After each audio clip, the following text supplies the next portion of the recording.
Our target's been conditioned by Pistol personally. Do what you can. Bring them home safe. And the blind worm deemed the scream of the contract to be madness, for she could not see how far and free it soared.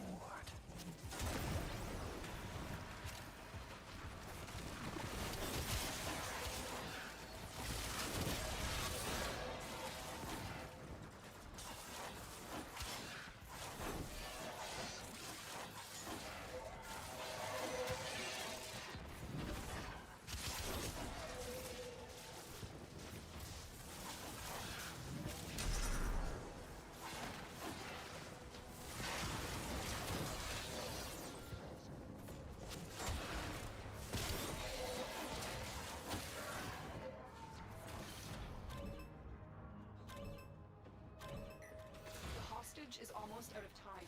Hurry. Stay focused. There's a heavy unit approaching. The bypass is done. Go. Oh, howdy there. Thanks for joining.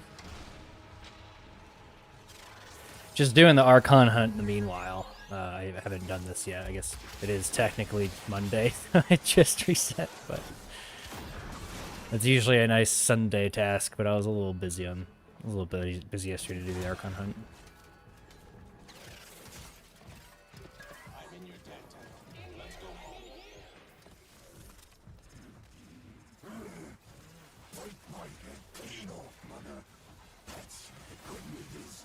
Pretty much what I'm running right now is just it's my Umbra adjusted. I guess I can kind of explain. I'll show you that after this. But it's my Umbra-ish adjusted Warcry Fallout build. I do showcase this in one of my build videos. This just being a slight variation that is using Unaru and a different Exilis to kind of mimic using Warrior's Rest.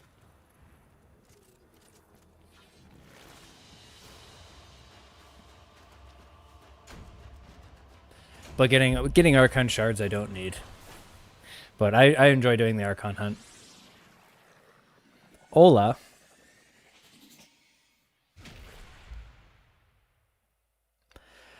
Introduce more mods with Umbra polarity. I think it'd be cool. I think they could do a whole set of them.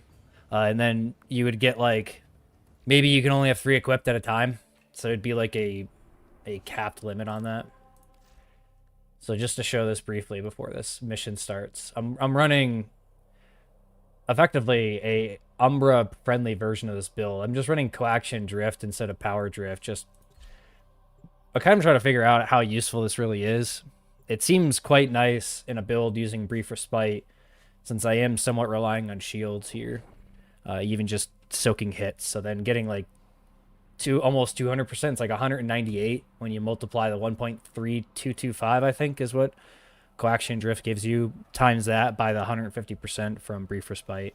And then if someone else has Brief Respite in the group, I think the math comes out to where you get 150 plus 185 times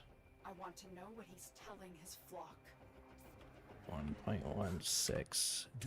Yeah, so if someone else has Coaction, or someone else has Brief Respite in the group, then I get full shields just from a single cast of like Radial Javelin. So it scales well.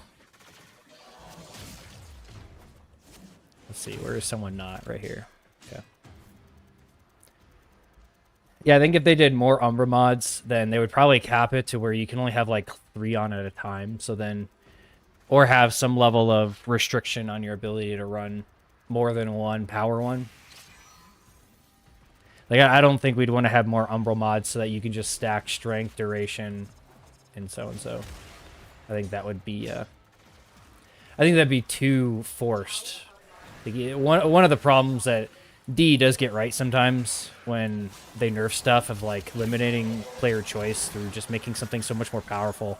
It's like, that was the argument with Slam. Like, nerfing Slam because a lot of people felt it was required. I never ran it because I never enjoyed the playstyle.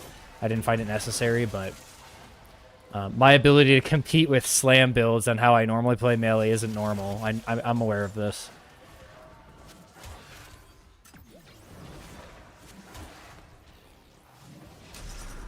So yeah, in this build, I just like anyone trying to run this on Umbra, I'm forced to use Unaru to try to get knockdown immunity, and it works really well. Like, Unaru still overall, I think, is the best focus school that you can run on Excalibur, or probably a lot of Warframes in general, just because it has so much utility to it. And I'm really a fan of extra utility and stuff. It's what I just generally like the most.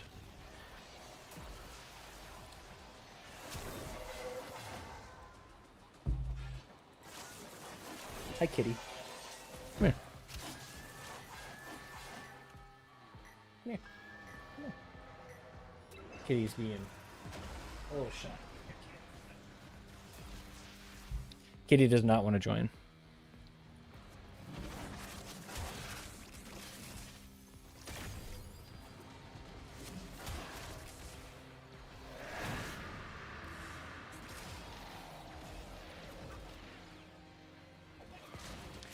I think more Umbra Warframes would work in the story. I think so. I fall under the impression that Warframe doesn't do things for story reasons. They do things for, like, the cool factor of adding it to the game, and then they find a story reason to make it work. Like, maybe the sacrifice questline was a little different, or maybe it was. They were like, well, why don't we get another version of Excalibur? Okay, well, what can we do different to make him stand out? And then maybe see, like, well, we can give him the sentient code, and it's like, well, how do we make a sentient Warframe? It's like, okay, well, how about we'll do the storyline with...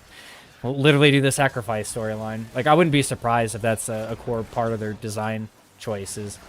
Like, how do we fit this into the lore of the game, not the other way around?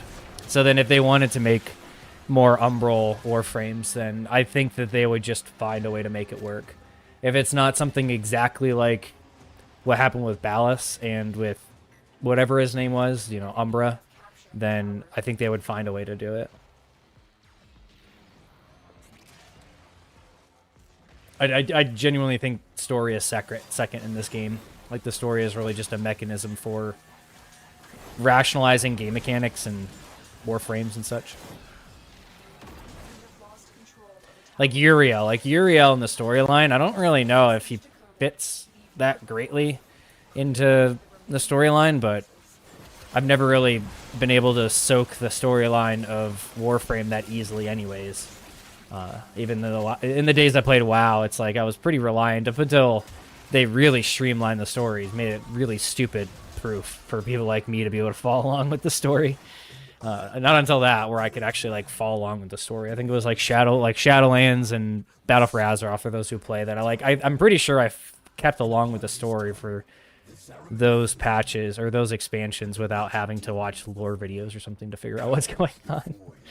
But I wasn't really, I was a person that even old quests, it's like I was speeding through old quests because I'm trying to get to the content and do my testing.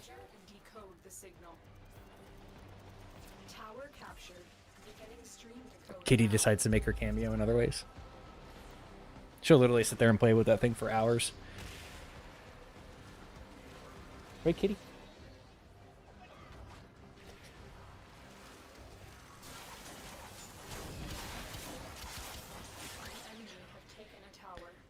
Yeah, just remember that they still have, like, Warframe cryopods in defense missions. It's one of my favorite ones.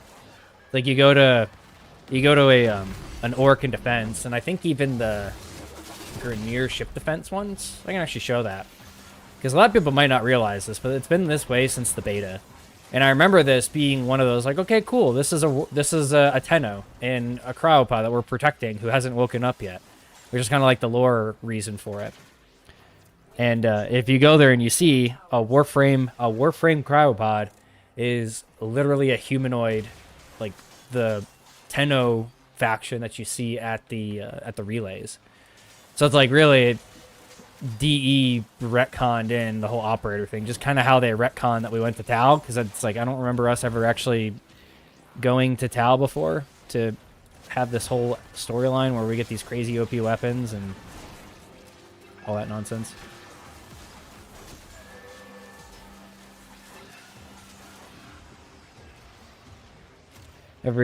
Nearly every story quest after the New War is a glorified tutorial for the mission. Yeah, and the content. Yeah, exactly. Like, they figure out a game mode, and then they're like, okay, how can we make a story mode, like a storyline out of this game mode? And that's okay, because it's like, this game really is a second lore, primary fun game. Like, the primary objective of this is the build crafting and the customization and all that. It's a really good sandbox. Like, it's where I think my play style and gameplay over the years is a probably perfect example of that. You can do pretty much nothing but play just one Warframe and still be able to have fun and play it, and the skill cap involved, and yeah, like rarely do I ever have to go to another frame. And a lot of times, if I feel like playing, and if I don't feel like playing Excalibur, I kind of just go play another game, which I don't do too often nowadays, but it is what it is. Or just go do something else. On it like paint. I still have shockwaves left. I have one shockwave left. Okay. We're gonna use it down here. Yeah, this the seismic impact on Unaru is by far the best. It's so much better than Narman. It's absurd. Unaru really is the best melee focus school right now, until they fix Narman. Which I wasn't expecting a hot fix today. I'm kind of expecting a hot fix on Tuesday or Wednesday.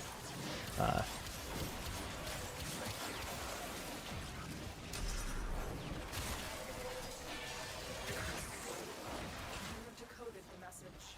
The remaining enemies must not report back to their command. Eliminate everyone.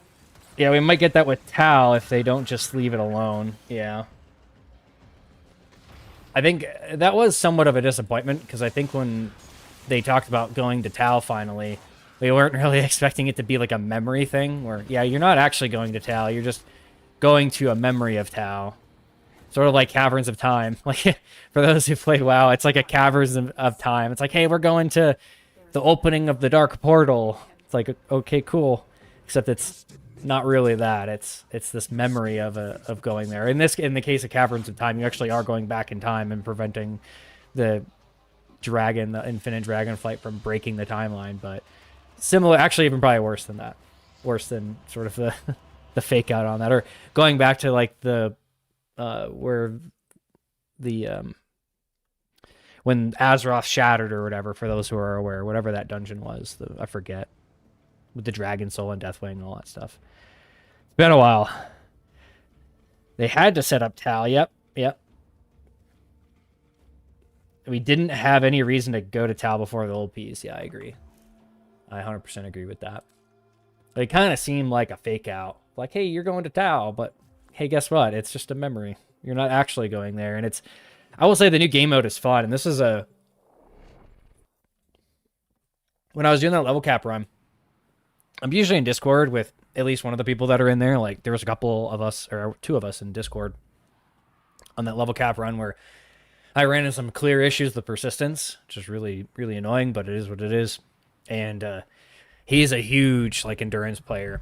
And he was the Titania, Beast of Priest, I think his name. Either that or the other way around. But I was mentioning how Parita Rebellion would actually be a really great endurance mission. So you could run Parita, and then every like 3 or 4 waves or 3 or 4 orders that you did, it would give you the option to extract or continue. And when you extract, it takes you to the boss. And then it's probably just the Hunhillis, like it just defaults to the Hunhillis, because that's by far the most interesting one out of all of them. Like, I think the Hunhillis is really the better version of the fights, the more interesting one. So if they made an endurance mission, I would hope that they did Hunhillis. And I think that would just be really cool for them to do that. Be a really fun endless mission.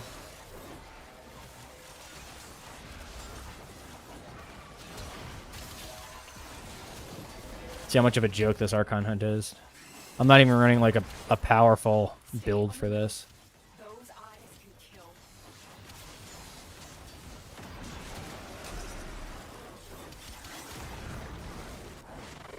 Yep.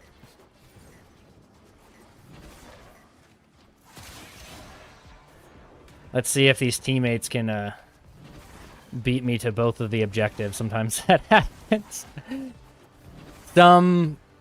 Some missions I will actually be able to get both of... Oh, dang, okay. Sometimes I'll be able to get both of the veils before my teammates can, and it is what it is. Like, not everyone moves as fast as someone who's played this game for 12 plus years, playing their only Warframe. And there goes Warcry. See how well this does. That's not too bad.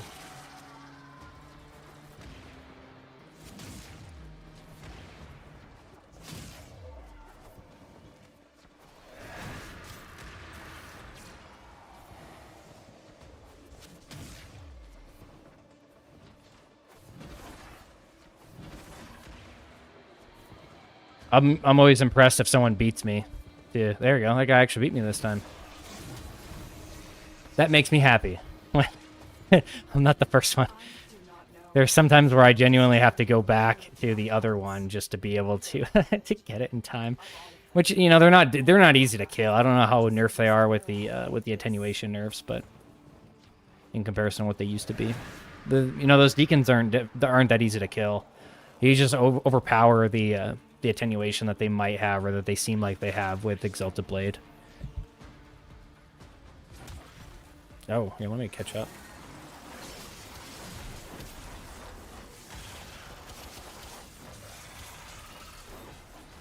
Let's go full. Oh, no, we'll kill these guys first. I was gonna say I was just gonna go full operator on this thing, but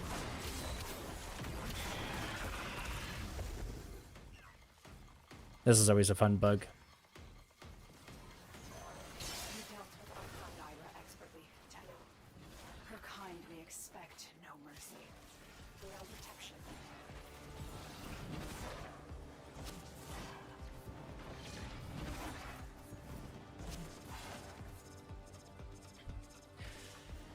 I guess considering there's 2 Uriels. Uriel seems pretty fast. Seems like Titania level mobility if you do it right.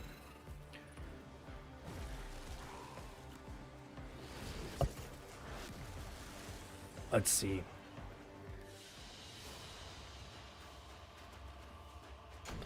Yeah, full sentient ore. If we got a full sentient ore, maybe we would potentially see some more options, some more Umbra options. Oh, look, that's actually what I was hoping to get. Thanks, game. Yeah, join me on my level cap runs. Yeah, if you, I'm trying to think, because a lot of times when I run level cap, it's if I want to at least have like 2 hours before at least 2 hours, and then ideally finding a group. But most of the time, what the condition on whether I do a level cap run or not is if there's at least 1 or 2 people that I know will not make the experience miserable in my clan that are on. There's a few people in my clan that run it, and they don't sweat. They play it for fun, sort of like I do, because it really isn't that difficult. You don't have to go really cringe meta slave streamer mode on Void Cascade. Now, I'll tell you, if you saw the Void Cascade mission that I did, my amp build is no different in that, and it's so much easier to kill Thrax Ghosts. The thing I forgot to point out, I forgot to point that out. There was a point when we got the level cap when I killed Thrax Ghosts with the slam, so that seismic impact with Unaru, and it hit like 70 million on the Thrax Ghost. So if you had like a whole map of Thrax Ghosts, and you had a couple of those, or you had like one of those slam stacks still up, you could just proc that, and then the seismic impact would actually kill every single one of them in like a extreme radius. It's a really impressive ability. That's this guy right here, the seismic impact. This does void damage to Thrax Ghosts, and it will one-shot them. It will do tens of millions of damage. Like, I don't remember. I feel like the Thrax Ghosts don't even have, like, a few million. Like, they're less than 10 million. So this thing hitting 70-some million on a Thrax Ghost is pretty ridiculous. And these will stay up until you recast it, and then we'll just refresh the stacks. So going to... Let me see. Let me see if there's a convenient mission to fit my narrative here. There is not. So I'll show you this. You go in the Void. Defense. I don't remember which one the defense is. Is it that one? It is this one. Bellinus. I'll show you the objective target in this, the defense objective, because I don't know if you guys... This has been in the game since the very beginning. Hopefully I don't look like an idiot here. There we go. So notice this. Notice what's in here. So this is called Warframe cryopod. So you talk about lore. Like, that's clearly one of those Tenno, like, humanoids. And from back in the beta, what, like, I understood this is this is a Tenno that hasn't woken up yet. And so you're protecting them from enemies, like here, to allow them to, I guess, you're going to wake them up. Yeah. But they're literally called, it's literally called Warframe cryopod. And it is a humanoid. It's not like a Tenno, like what we think of as a Tenno now. It is what the lore used to be, which were dude in suits. Like Excalibur Prime was a suit that you could wear that would give you different abilities. Sort of like, I don't know, you could argue it's like a mech suit. That's kind of the way the lore was originally in this game.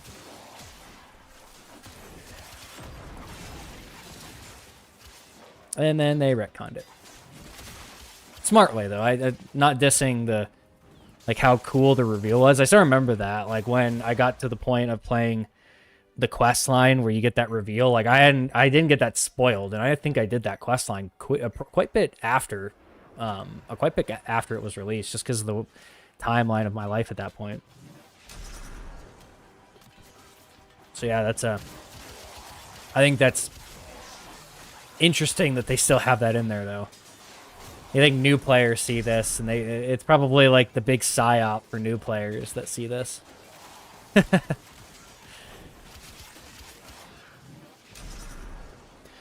No downside to running Tenacious Spawn. Yeah, no, there's no downside to it. It can fix a lot of things too, like it gives radio ability like Radio Javelin crit chance. Or crit damage, I mean, because otherwise it has 1x, and 1x means it does 0 additional damage. It does 1 times its original damage.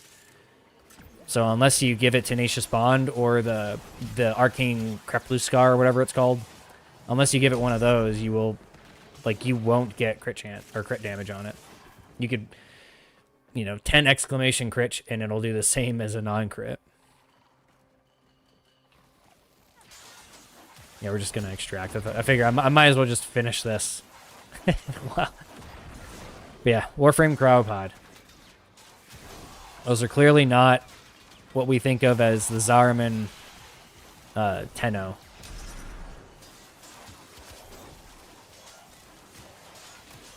And it's the same in, like, if you go to the Saturn, like Helene, I think, the Saturn defense mission, the old meta defense mission. Is walked one step at a time.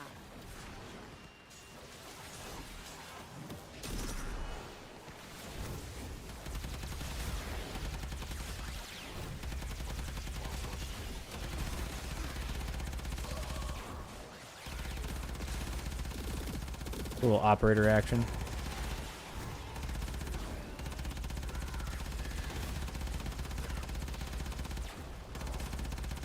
I think Vazarin is still the best school to do this with, because you just have Guardian Shell, so you can actually prevent yourself from dying. Like, I think it's the best school for that, like, operator-only gameplay. Unaru does work really well, too, but extract, yep. No, Saturn Defense to show the defense target. It's, instead of it being the dual, like, Warframe cryopod sort of defense objective, it's only a single one. It's like laying down on their back. And that's kind of the What are my personal expectations from Tau? So I think Tau, if I had to guess, Tau is going to be this. Like, you have all of this stuff, like different planets. From what I remember looking into this pretty shortly before the TennoCon, was the Tau system has only been recently really mapped from what I remember, like compare 2014 or 2013 timeframe when the game first came out versus you know, today. Like, we've learned a lot. Hubble Space Telescope, all that good stuff.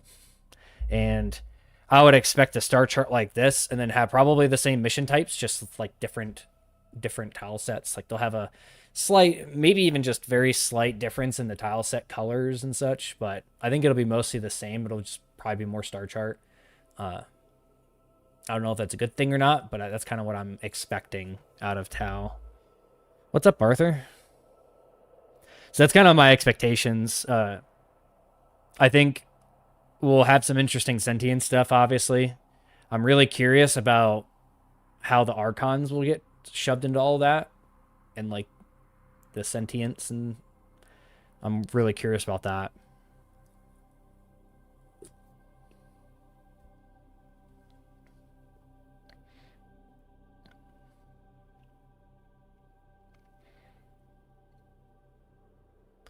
We're seeing a mirror type object that has a cool effect that moved with your camera. Are you thinking of in the labs? So if you go to the Albrecht labs, there's that mirror, that spinning mirror in the center. Then there's also, I think, the same thing in Lua. Like, there's a rare Lua tile that has the same thing that like glances into the void. Oh.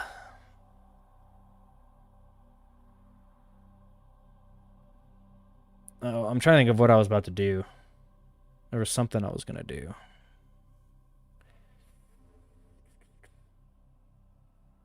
Oh, let's see what the sortie looks like. Ooh, PvP mode. Radiation hazard. Huh. Nothing interesting there. We can go to Descentia. I only need like 3 more of the material for me to be able to get the thing, so I might as well do this. Descentia is kind of fun, especially when you can do all 21. Oh, I remember what I was gonna do. I'll show you some fun. Oh, I'm sorry, Mr. Whoever that was. I remember what I was gonna do.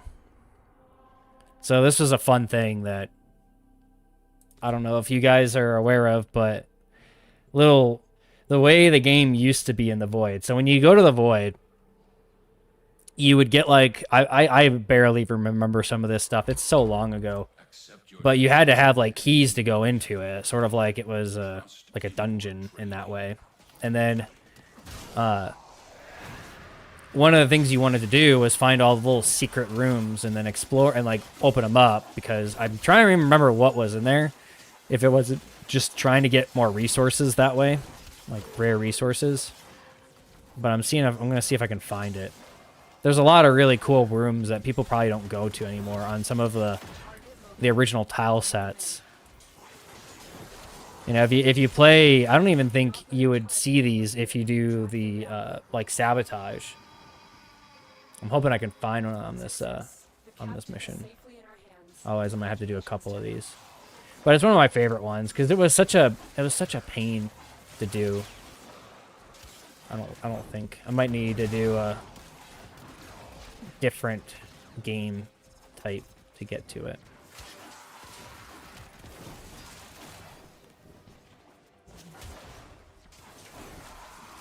Like doing this trap right here was actually kind of difficult. No, it's not here. Oh, there's one of the vaults. Vault things, whatever they're called. I feel like there's a secret here I never learned of. But we'll try to find what I'm actually looking for. Oh, that's what I get for not running Prime Trade-Footed.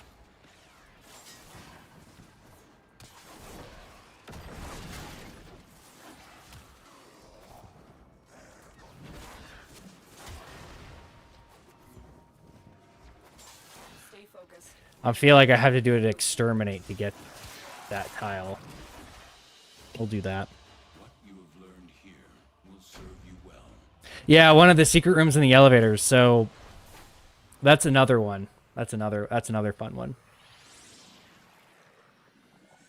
But these were places you regularly, like when you actually got into the void with one of your keys, like one of the keys you needed for it.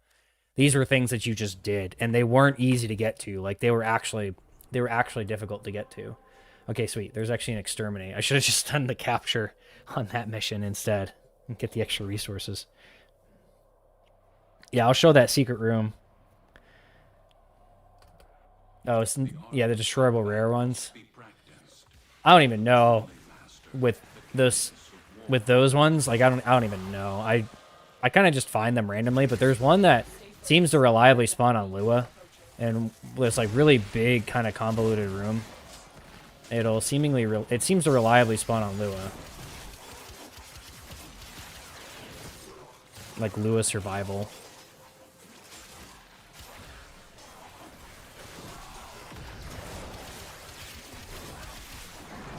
I will say all the little secret rooms in the derelict is a lot of fun. Okay, sweet. We actually got it. Okay. So I'll show you what you used to have to do to get to the secret room in this tile. There's actually two here. But so you see this way up there.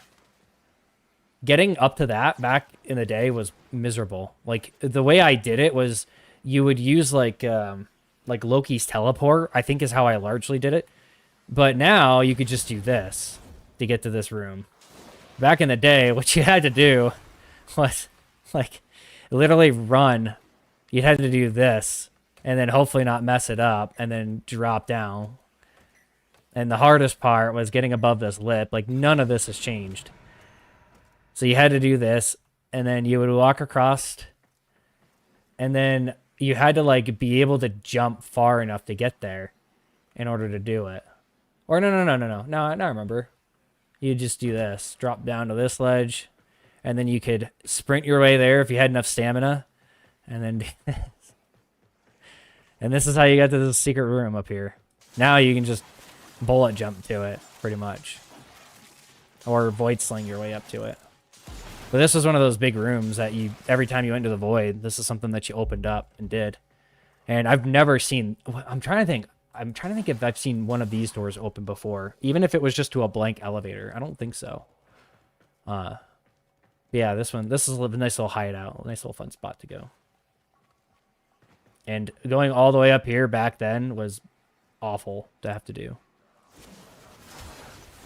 And then going to the secret elevator one, this one's a lot easier to get to. But you notice on this type of elevator, there's this lip down here. And you just drop down in here. And you got another one of these rooms. And like getting all of that was what you were doing it for, if I remember correctly. If there wasn't anything special, it was just getting the rare resources that were dense in those rooms. So for those who haven't seen that before, there's a little old game bit of knowledge for you. Like I used to be really good at doing that because you did it every single time, and eventually you got really fast, and it was kind of fun to race people to it. And now you don't need to do any of that. You can just do this. Hey, what are you doing?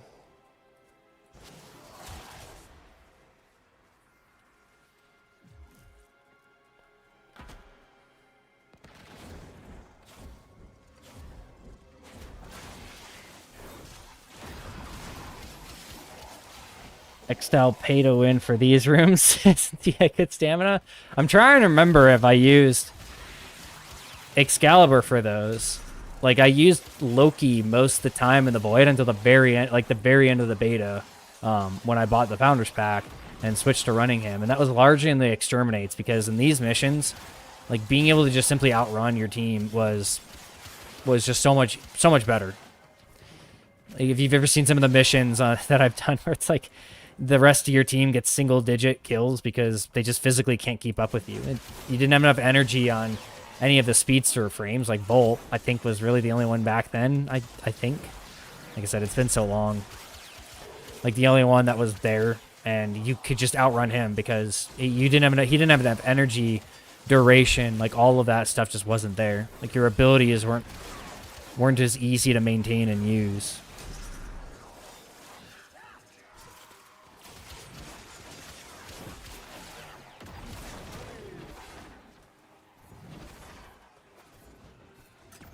Here's another little fun one. Meh. There you go. Here's another little fun one right here.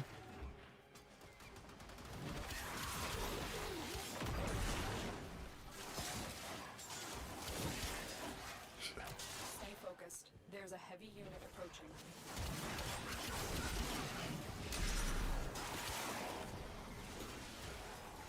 Messed around long enough to get an Acolyte. I call that a win.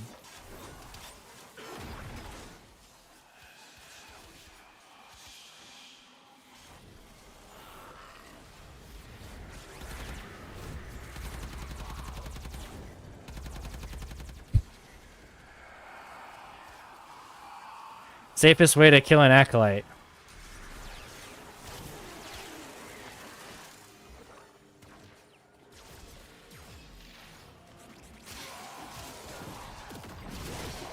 Yeah, if you ever need to like safely kill an Acolyte, just use Operator when you're running Minaru. Easy enough. Enemy is broken. Well done. We'll get to extraction. I think everyone's aware of some of the secrets on this room. I don't remember this room being part of the original tile sets, honestly. Like I don't remember this one being back in the game, but there's so much I don't remember of that time back then.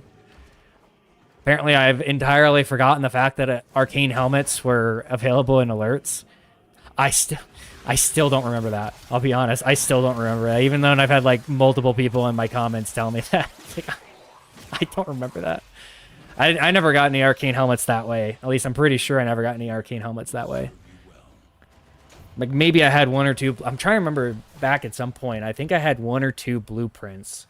And then it was after they had removed them, I was like, oh, I should build these and sell them. And then I did that. And they were only worth like, nothing because everyone had them.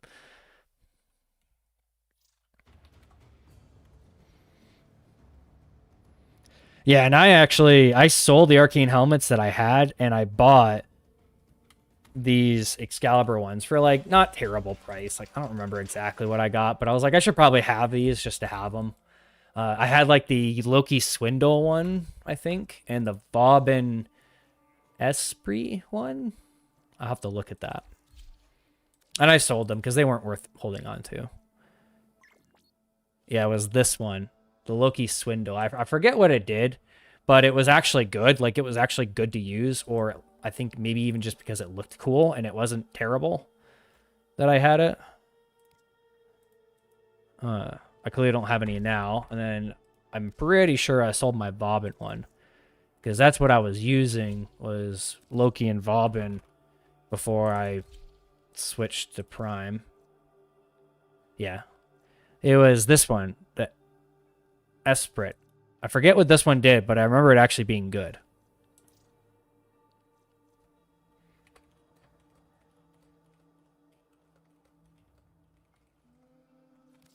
Okay. Enough of that nonsense.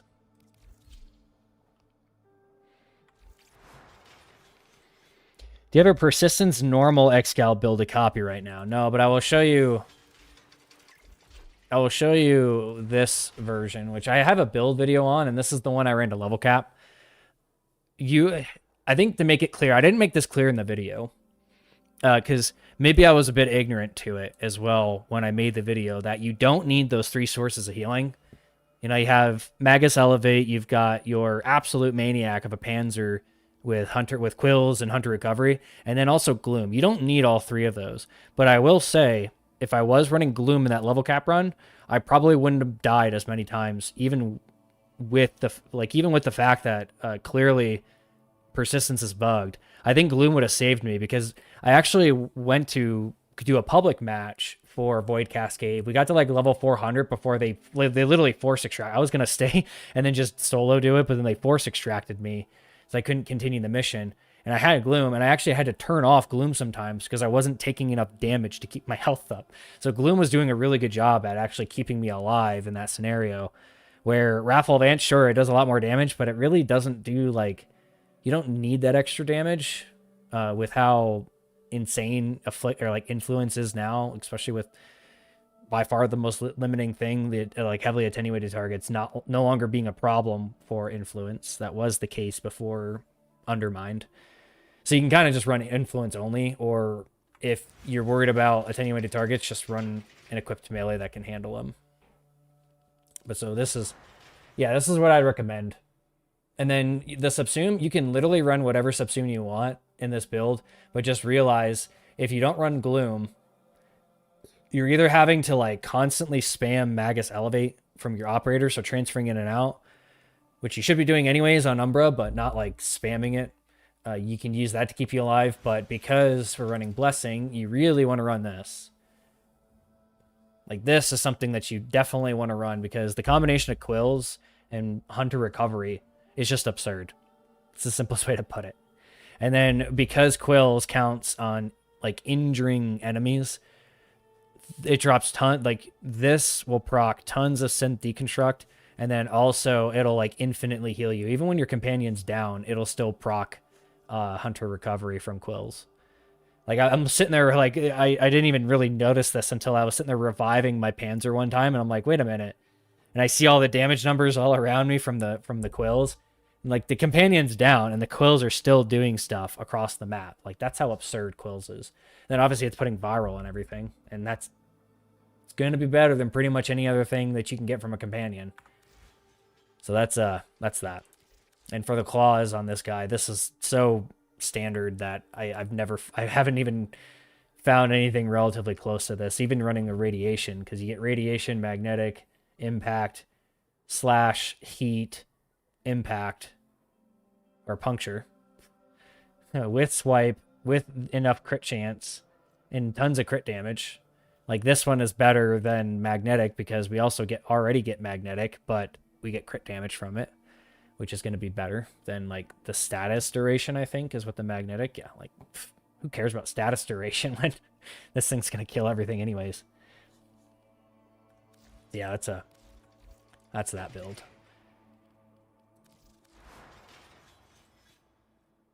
Hover over this for a moment.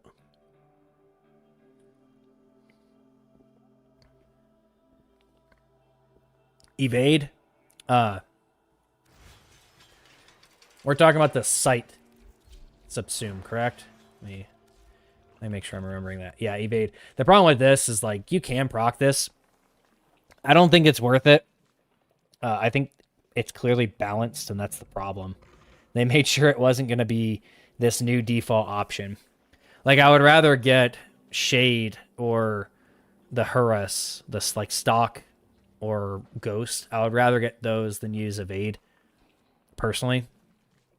There's some fun stuff you can do with like Radio Javelin and stuff that I think I show at one point, where I'm running Shade and then I'm running really high, like I'm running a full Radio Javelin build. It was one of my Mythbusters. I forget which episode. It was like 6 or 7, where I show like, because people I've had this genuine conversation on the totally reasonable forums where, you know, only reasonable people exist on the forums, on the official forums, where they're like, at no point is Radio Javelin Steel Path viable. So it's like, time for a video. And so I made a Radio Javelin video, and I'm in Lua Steel Path Omnia and just nuking everything with like hitting millions with Radio Javelin. It's like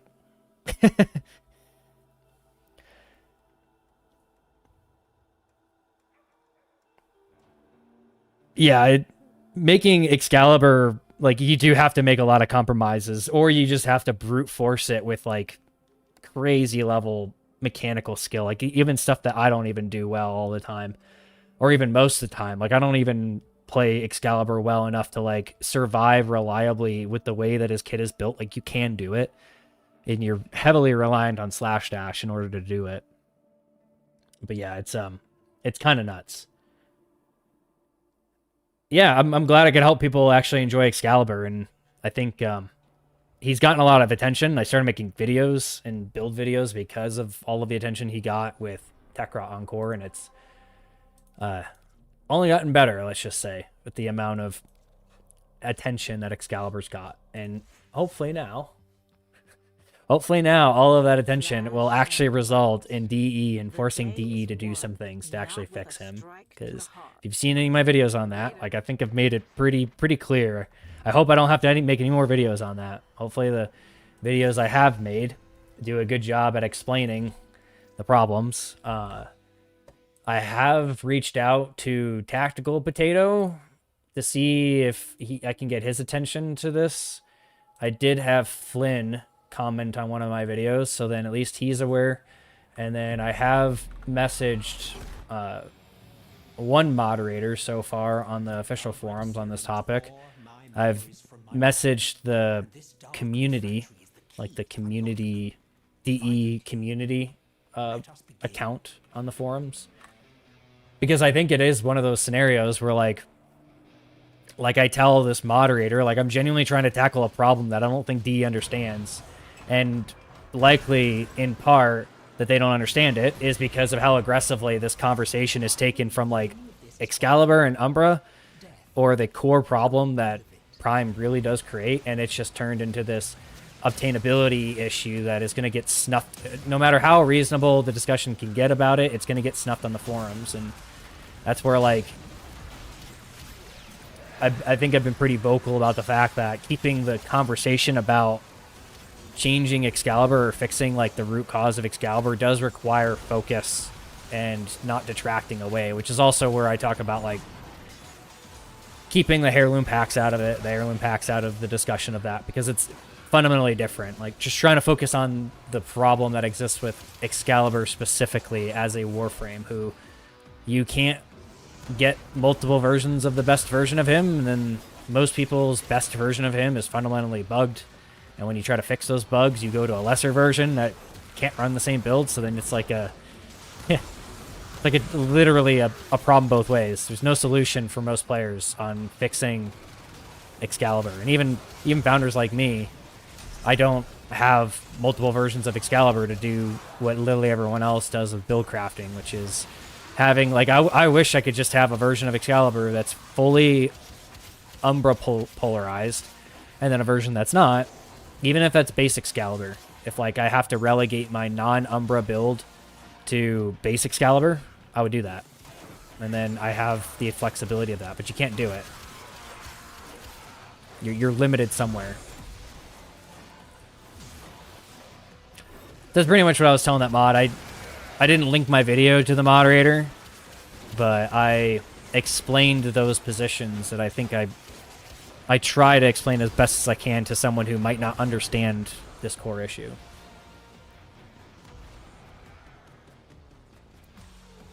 Yeah, make Excalibur Prime.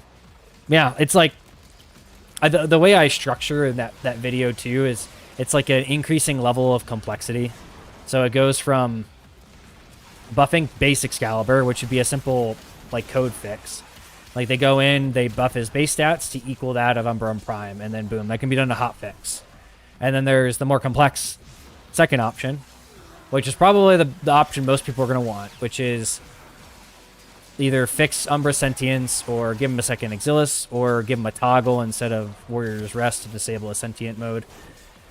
Like, there's, something about that. And then also, to properly fix the problems, you would have to get blueprints of him. So, like, Samaras would be able to get blueprints of Umbra to make multiple copies, and that would work. That would also work. And then obviously the third one, that, not to say that I don't think it should happen, but it's the fact that it probably will never happen, is making Excalibur Prime attainable again. Like, that's probably just never going to happen. That's unfortunate. It really is unfortunate. That's just the way it is, though, because I think there's maybe baby steps here. Like, maybe there's baby steps involved here. Like, if they're willing to fix Umbra, then maybe they're also willing to change that policy. But because you think if D hasn't budged on it, it's like a sunken cost fallacy for them at this point, probably making Prime obtainable again. It's unfortunately probably the way it is. Like, you think, well, they spent the last 12 years holding this promise. The probability of them breaking it is probably low. But using that as a weapon and arguing for fixing Umbra is probably the most realistic outcome. Or buffing base Excalibur. This is just being, like, brutally honest on this. That's just the reality of it.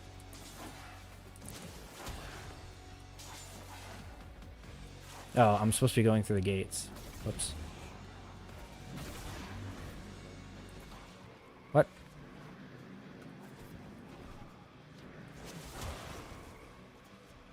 Alright, is that gate bugged? Oh, there it is. This is not going fast for me.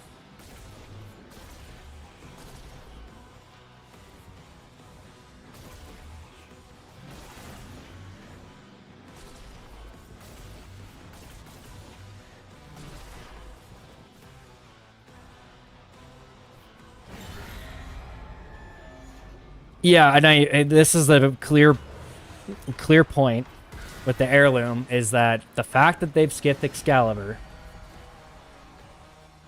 means there might be a reason they skipped Excalibur. I'd say at a minimum that reason they skip Excalibur is because of Excalibur Prime, which is a problem. You think like the Founders Pack doesn't just create the problem of obtainability of Umbra and Prime and the viability of base Excalibur, but it also affects things like his heirloom skin. It's clear. Like, it's the only reason for them to have skipped him.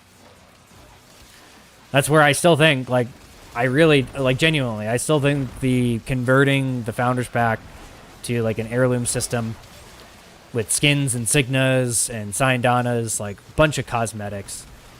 Maybe even, like, the front hood, this Simdali, whatever thing, even add that. Like, they could add tons of stuff. And it would be this huge hot cosmetic pack. You'd have, like, a dozen ways as a founder to stand out.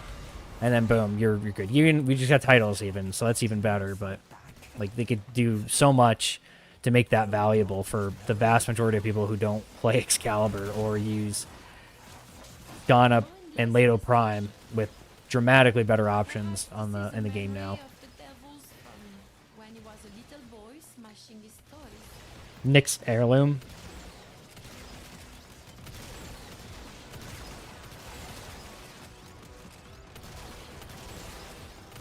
Yeah, let's see.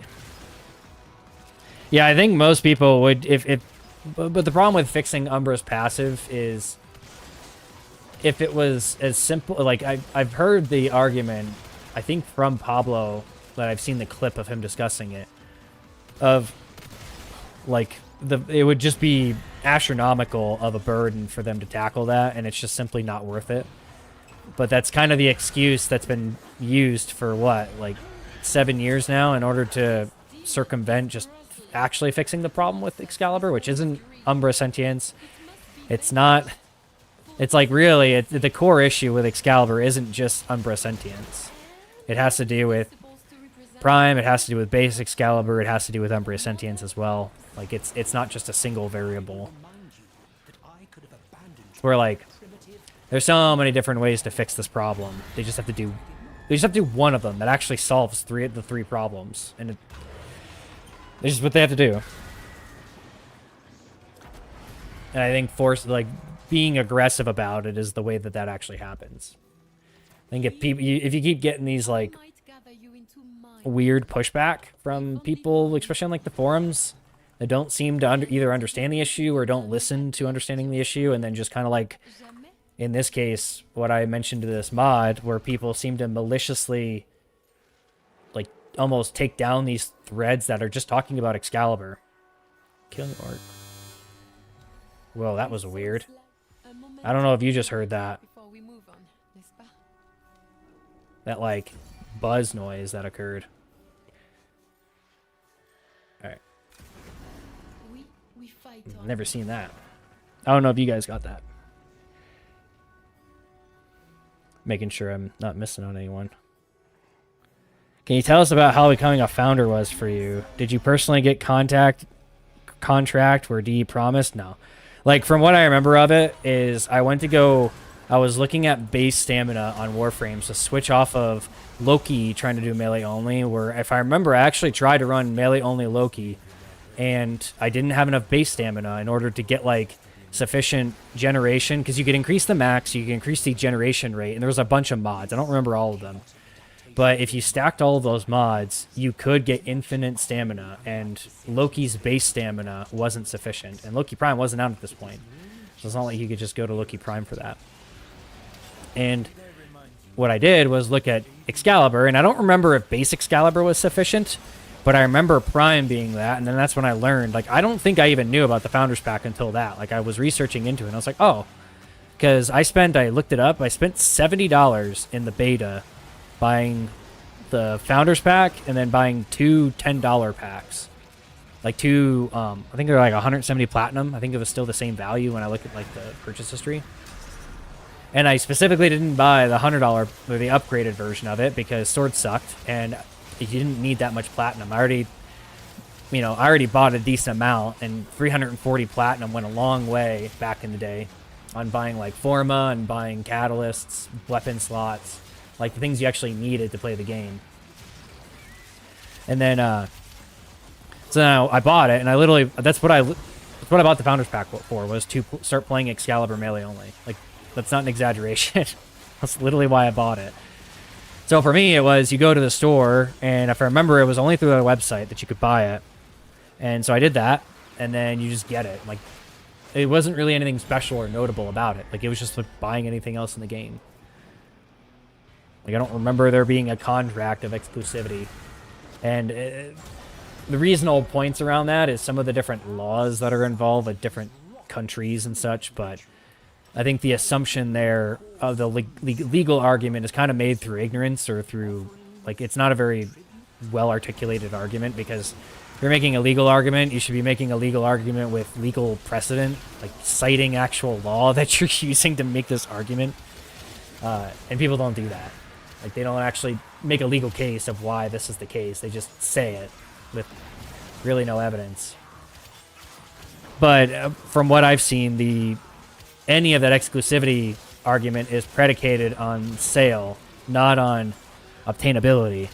And so there's nothing, from what I can see from them, that would prevent them from making it obtainable through just normal means. Like, if it was obtainable for purchase again, I don't think a lot of people would even buy it, to be honest. If Leto Prime was obtainable indefinitely right now, how many people would actually buy this and like pay $250 to get just a pistol that's obsolete? Like, I wouldn't. Like, I genuinely, like, if it was always obtainable again, I would probably not get Skana Prime and Leto Prime unless it came down to a scenario like right now where I want it for mastery. I'd probably upgrade to the Skana Prime just to have that, and that's about it. Like, I never even considered buying the Grandmaster one back then. I was like, what? Like, I don't need that much platinum in this game, and then, yeah. That was, unfortunately, that was younger me making a better financial decision with the money that I had available to me, which wasn't very much, because it was before I went into the military. And then by the time I got out of boot camp, it's like genuinely how this went. I got out of boot camp and Founders Pack had closed. Because I remember telling myself that I was going to upgrade. I just didn't have that money back then when I was literally a child. 17 though. Still could legally play the game.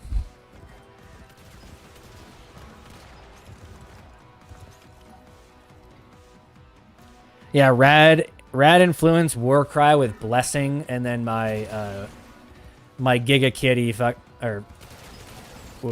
almost swore there. My Giga Kitty Panzer. That is the build that I'm running.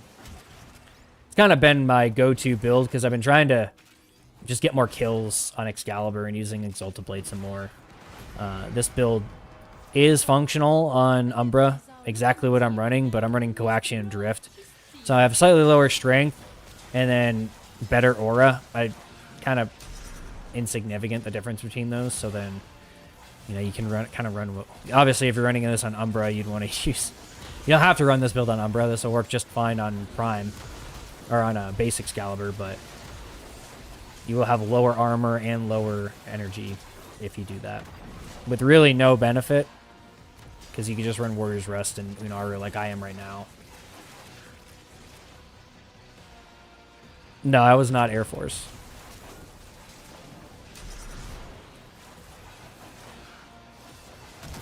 Oh, okay.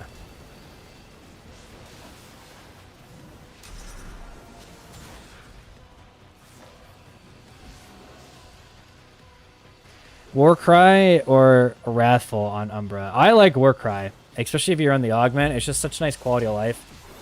Other than situations where there's no enemies, it's such a huge quality of life improvement. Because it's just simple. Especially if you're running Exalted Blade. It's just so simple and so nice. Eternal War, not required, but highly recommended. Like, I would rather use Eternal War than Increased Duration. Like, if you had to choose between those two, I'd rather just have Eternal War. I'd rather recast Radio Javelin more than ever have to recast Warcry in most scenarios.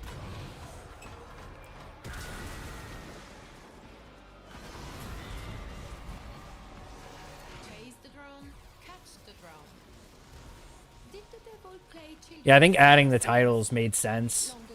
That's pretty good compensation, I think, considering years later. Like, they could have just not done that, but they did it, and that's cool. Obviously, I'm using it because, like, let's be honest, if you're a founder and you got that title, like, what other title is there to use? Like, I don't really see it. It's kind of like when I played WoW. When I played WoW, my titles really didn't have a choice. I was either wearing, like, the current Gladiator title for the season, or I was wearing, like, Arena Master, or I was wearing, like High Warlord or Hero of the Horde. Like, I had, like, all these PvP titles that no other title would have ever been worth it. And that's kind of the same thing with mounts. Even though I was a druid and I mostly used travel form, it's like all of the mounts that were on my bars were pretty much either utility for vendors and all that nonsense and transmog. Because I did have the Brutosaur, or I do have the Brutosaur. Technically, I still have all that. But the all of them were glad mounts, because it's like you really don't have a choice at that point. It's like they're the coolest ones. Same thing with titles. It's like founders titles are pretty default. There's probably nothing even that compares to it. I think the mechanic and the other one, like the one that you get for getting all the acolytes for a hard mode boss, like that's pretty cool. I think that's pretty. When I see that, I'm like, good for that person. We did all that work to get all those acolytes and did it successfully, even if they cheesed them. You know, that's still not easy to do. I haven't done it. I've only got the acolyte for the acolyte glyph for Excalibur. I haven't bothered to do any of the other ones. Should probably help the objective here.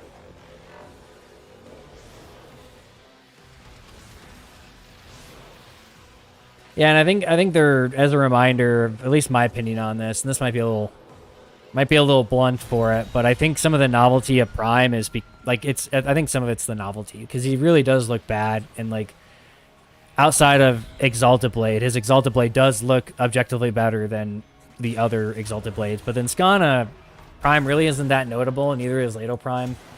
I think there's just that mystique around it. You think like RuneScape party hats. It's like party hats kind of look dumb, but it was the mystique around them and the status of having a party hat that was really the thing that made them valuable. That's kind of the same, same sort of psychology there with Excalibur. You know, as someone who's stared at this for 12 plus years, it gets pretty dull. But it's like Umbra looks so much better.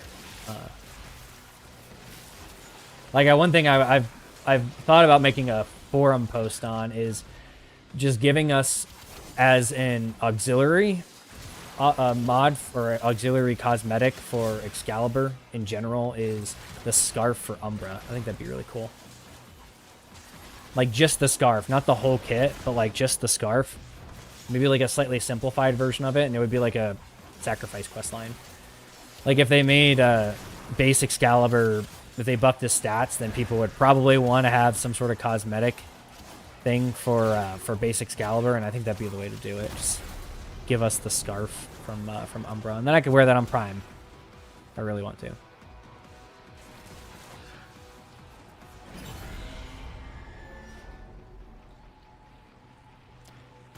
Yeah, Leto and Skana Prime have Incarnins, and the Incarnin adapters are not balanced to make them better. Like Prisma Skana is objectively better than Skana Prime.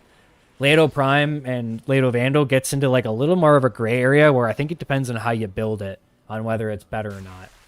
But generally, from what I observed, the base damage is going to probably be more valuable than any of the stat differences. But I think that gets to more of a matter of opinion. It's pretty objective with Prisma and Prime.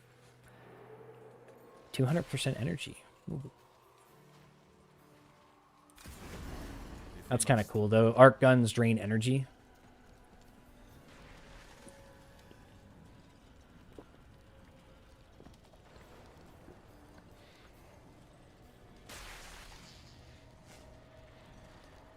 Yeah, the Swordmaster one's pretty cool. I've thought about using that myself. There's one idea I had for titles that I would definitely use. And it's kind of psychotic. But the idea, and I actually put this on the forums, was like a master of Warframe. And it would require you to have like, it would be this counter where you'd have to have like billions of XP on them. You'd have to have like 1 million kills. It would be this like absurd psychotic level achievement that for people that play like One Trick Pony or Warframe, then you get something for that. Like that dedication is rewarded in some way, and it would clearly be so absurd that no one in their reasonable mind would ever get all 60 of them. Like they would simply just not make a title for all 60 of them, because that would be like maybe they get sued for that. Like adding an achievement where you have to do an absurd completionist thing for every single Warframe to get this title, and people would actually do it.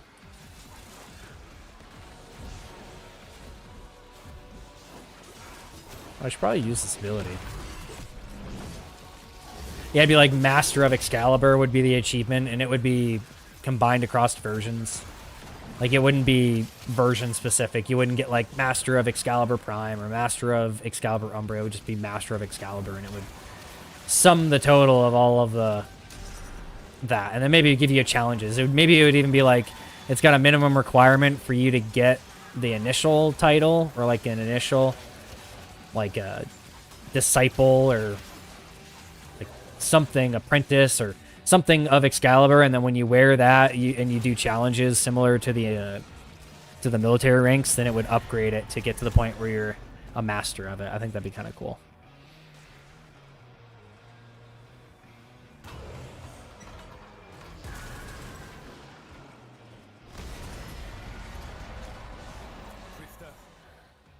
Yeah, choosing Exalted Blade skin. Oh wow, this has the tank in it this time? Interesting.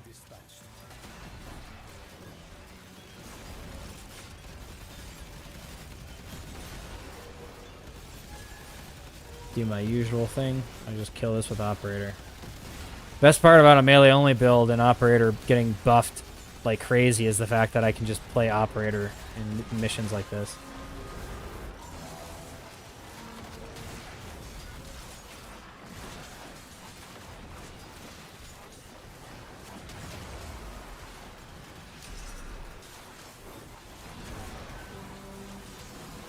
I'm like actually health tanking some of this damage too, which is pretty cool. And I say that until I die, because I was hoping to see if my kitty would be able to heal me through that, but apparently not. Oh, because my kitty went down. Okay. That's probably why.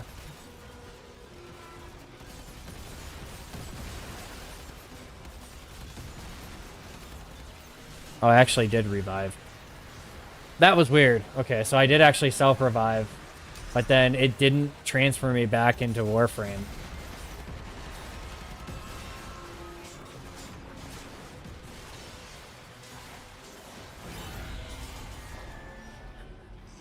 Game's still in beta.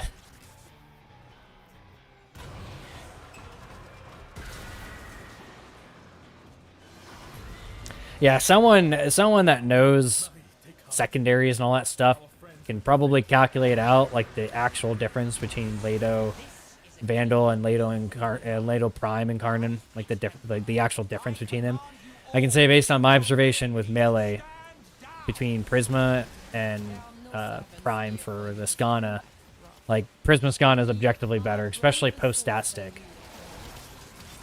Even like before stat stick, it's like there's like a one fringe scenario I can think of with the higher base crit damage where Skana Prime might be better on like Calervo.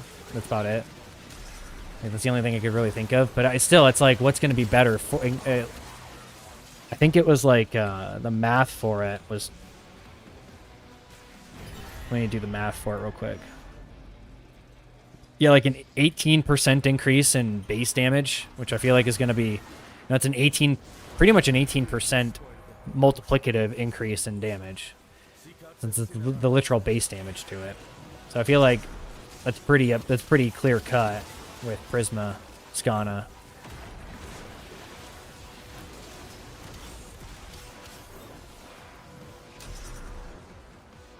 Oh, yeah, the design of Lado, like I said, I think there's some novelty in it because of the fact that it's been unobtainable. Like it's just one of the human psychology things that I've noticed in a lot of video games over the years, like the mystique and even WoW. So like in WoW, literally the T3 set is a great example of this. Like the only reason the T3 set is liked as basic and as dumb, and the fact that there's a literal better version in the T7 and T8, I believe, like the Nox Ramus re-release of the tier set in Wrath of Lich King, was like an objectively better looking version of it, but still there was mystique around having the tier 3 set, like the full cosmetic tier 3. And it's just because it became unobtainable when they removed the original Nox Ramus, from what I remember, from remembering all that properly. And it's like, it's objectively worse, but because it's because there's mystique behind it, there's novelty, there's unobtainability behind it, then it becomes better. Like, I don't even classify the Theron helmet in that. Like, the Theron helmet would be cool to have, but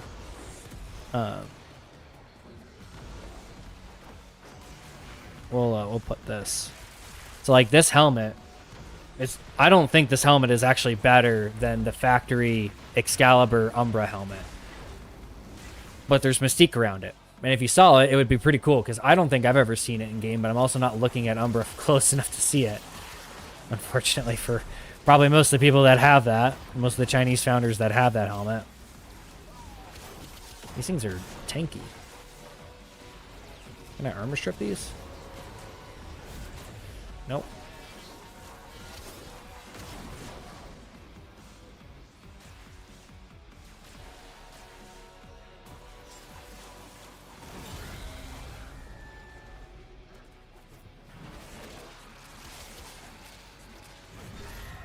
Yeah, we'll do a little quick comparison here. Like, here's that helmet that's unobtainable, that's rare, versus this. Like, I feel like this is cooler. Like, when you look at them side by side, like, kind of more objectively as you can evaluate the physical appearance of something. It's, in my opinion, it's just more interesting. It's more of an impressive design. It's just one of those has been unobtainable and one you get for free.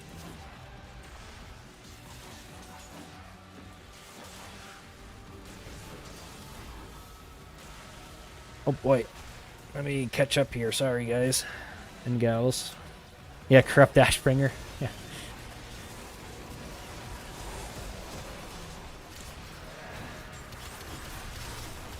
Yeah, there was tons of unattainable stuff I had in WoW. I'm trying to remember all of them. But it's just when you play that game, like, you talk about FOMO in a game like this of missing out on like heirloom. WoW is to like 1,000% of that. You have straight up things that have been unobtainable since 2004, cosmetic wise, like just ridiculous. I remember literally farming Baron Rivendare well over 300 times or something in order to get his mount that I never used for the simple sake of collecting it. Like, I was a huge mount farmer in that game. And collecting cosmetics, all that stuff. There was cosmetics that were time limited from events. that they only recently started bringing back. Yeah. It's just whole different tier on some of these games on unobtainable cosmetics. Like gladiator mounts, some of the coolest stuff in the game. I had, what, 3? The 4th one they took from me, which is why I quit. Which was a good thing in the hindsight and then overall. And, yeah. Had Arena Master that was unobtainable, you know, similar title to this, where, you know, that became unobtainable in like 2015 time frame when they removed the 5v5 game mode. Every single one of the rank 1 titles were unobtainable after being achieved. Like, they were only ever unobtainable unless you happen to be in the top 0.1 percentile or literally the rank 1 player for 3v3s for most of the game.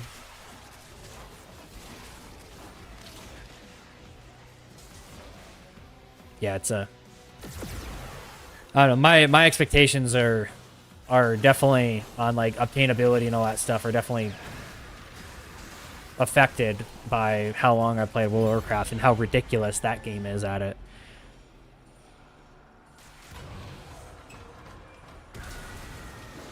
A 100 of his swords, Baron Rivendar's sword, if that's what you're talking about. Yeah, I was actually, that thought literally crossed my mind like 2 days ago or something, or last night even. Of like, oh yeah, I remember I got 2 of those swords before I got the mount.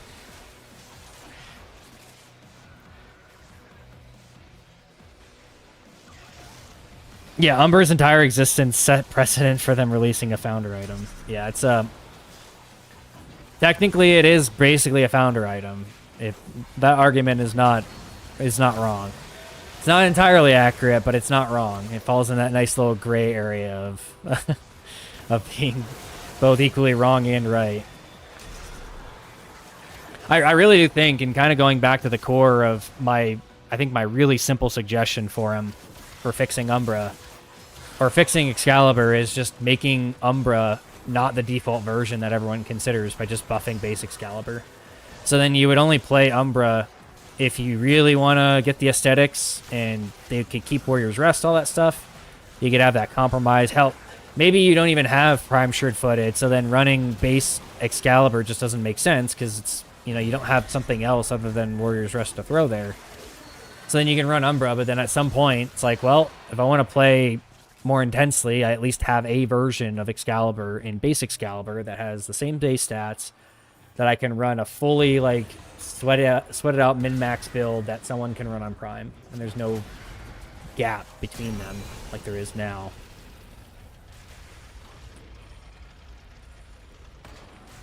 I think that is what makes me so intensely furious at our wreck. This level of corruption. Let's see if anyone gets one-shotted here. I feel like when you get one-shotted on this, it's because you're supposed to go into the bubble. So it's like, I'm trying to think of what fight that is. There's a fight that you do that. If you don't get in the bubble in time in World of Warcraft, you die. You get one-shotted. Unless you were really tanky or had like an immunity thing, and then you can just survive it.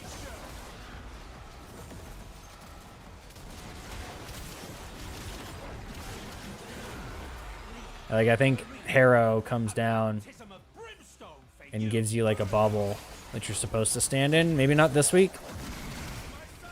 There he is. Yeah, if you don't do this, then you insta-die or something. I don't know. That's my assumption right now. But there's those times where I insta-died, and I was like, I don't know why I insta-died. I think it was just not a very good job of explaining mechanics.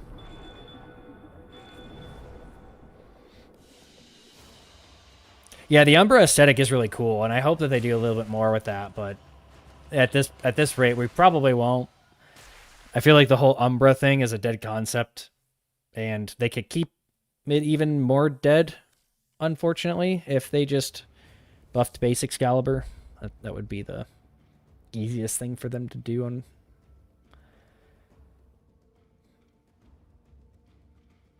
yeah, most of the time I make Warframe builds to just copy from others. Rarely do I make my own builds, and that's entirely reasonable. I think, I'll be honest, I think the type of person that is sitting there build crafting his stuff that's not normal. Like, Most people, when they play games like this, they don't sit there and do nothing but buildcraft and test and experiment and do all that. I think it's a certain type of person that does that. And like, I enjoy doing that. That's why pretty much why I play these games, is to do this kind of build crafting. It's what I enjoy. It's what I do when I play Diablo. I don't copy builds from streamers or from Maxroll. I literally make my own builds, and it's fun that way. And usually the health of the game is dependent on if I can make my own build for Diablo 4, then it's a good balance in the game. That means if I can just kind of, if I don't have to go based on what Blizzard's arbitrarily decided is the best build for the season, or the best 3 or 4 builds, because they do that kind of stuff. They'll build around, well, we gave this a buff and we nerfed this, so therefore run this build or you're gonna suck. And Blizzard's notorious for that. They did that in WoW, even in the PvP. They did that kind of nonsense. It was awful. Still is awful. But that's is the nature of that. And luckily, Warframe doesn't do that. You can play Excalibur every patch now and be just fine. Yeah, for me, when I played WoW, it's like I had to switch between playing Feral, Balance, and Guardian. Like, all 4 specs I had to switch between to run what was, like, going to get me invited to raid groups most of the time. And most of the time, it was just healing. I would just heal, and then I could get invited anywhere. Because towards the end there, I would have good... The people that metered stuff, I would get good scores to be able to get invited anywhere, even in full PvP gear. It wasn't very difficult to out-heal most people in PvE content. Let's see.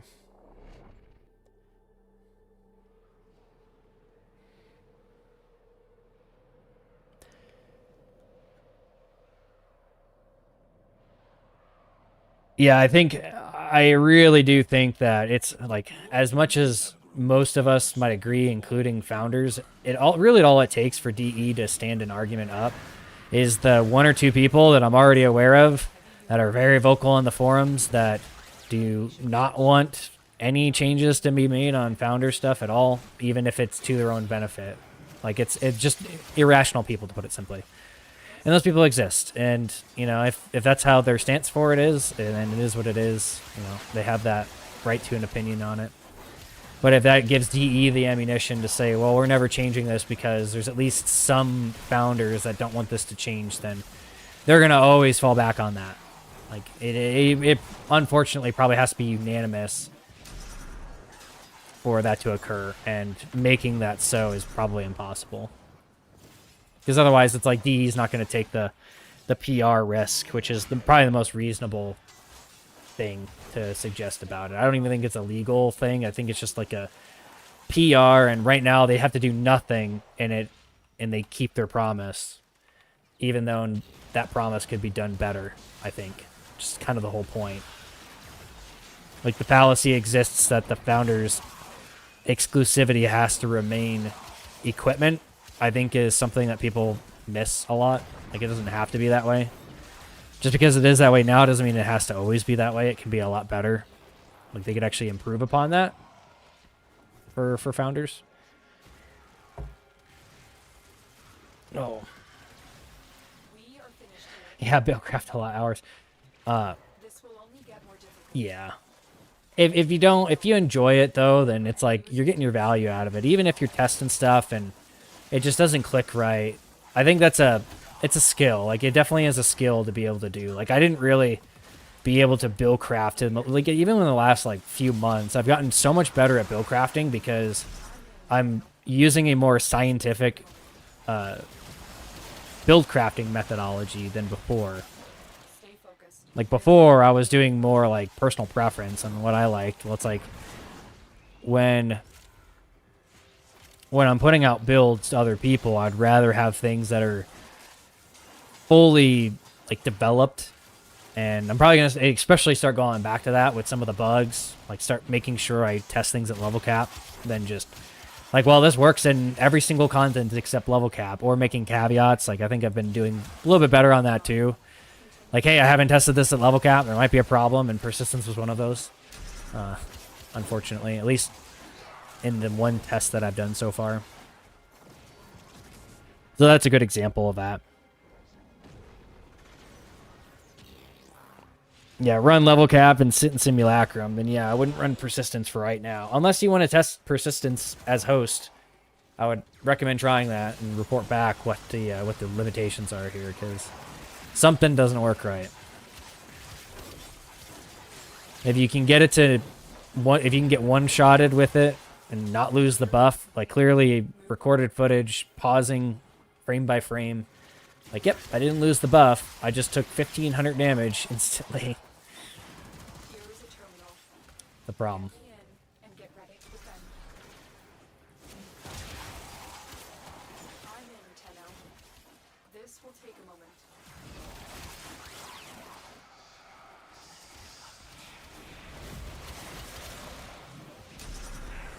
Oh look, Kitty did me well. Thanks, Kitty.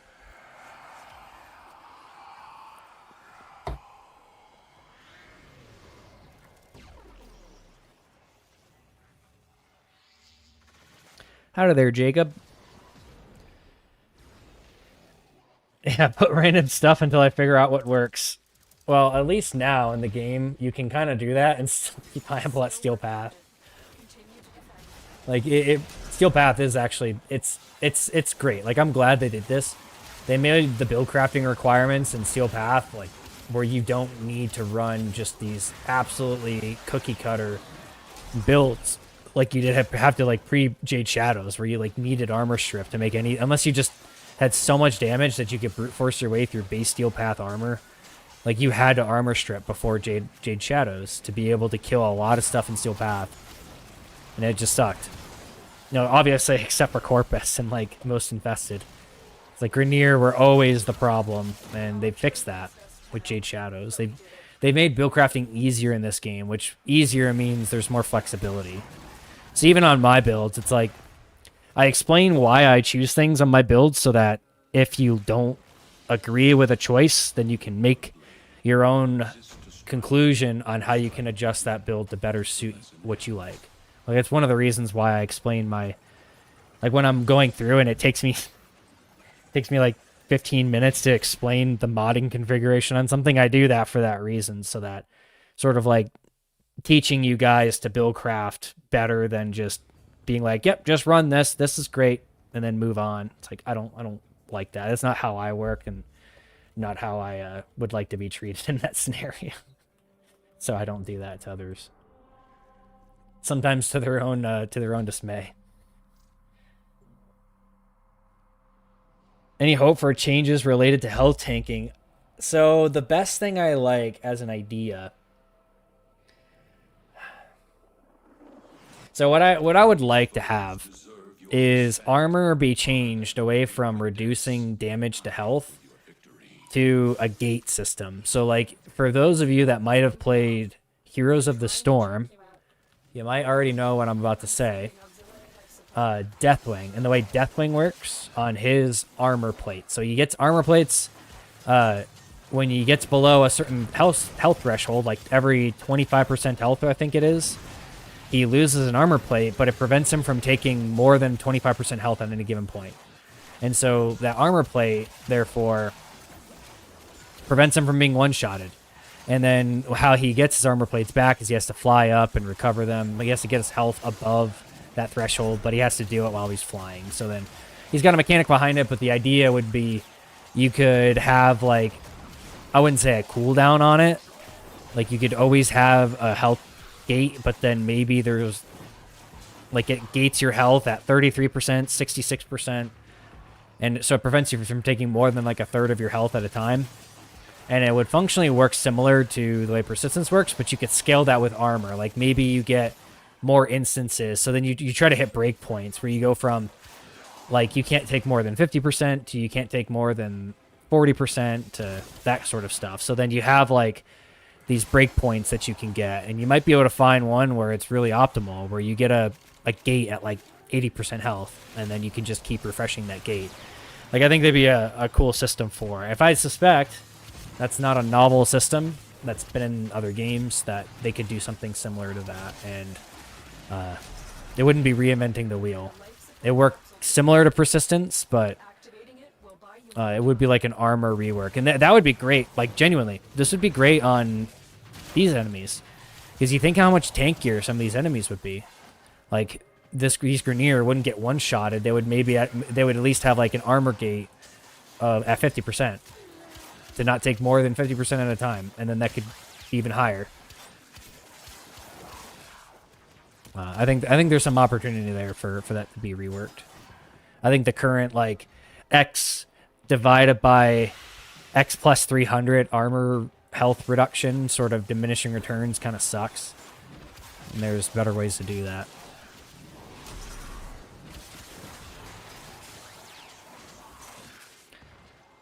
One second damage interval. I think it would depend. Like, obviously there'd be a lot of tuning that they would have to do for that to figure out, like, is quarter of a second good? I think it would probably be closer to what the overguard. It'd be like a pseudo overguard system, and they could probably just get rid of overguard on Warframes, and then you don't have the overguard problem. You just convert all that to armor and make it an armor-based system. Because overguard kind of sucks. Kind of like an annoying mechanic. I feel like most of the community has that sort of opinion. That overguard kind of just sucks.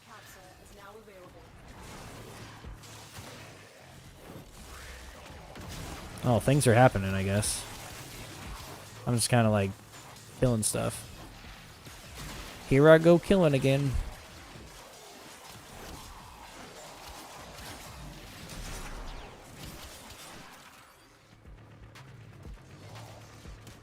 Yeah, much more tactical gameplay loop. Yeah, I agree. Like, I think extra defensive mechanics are better if they're done well. Like, an overguard is kind of this like dumb form of shields. Like, I really don't see why overguard exists. It's just kind of like overpowered shields. Speaking of getting knocked down, that's what I get for not using poise. Look at me being bad. Yeah, like, overguard's a mechanic that it's like, well, how is it any different than shields? Other than the fact that obviously you get status immunity and all that stuff, and it has a lower gate. But like, it really doesn't need to be differentiated from shields. Like, I think it unnecessarily complicates the game.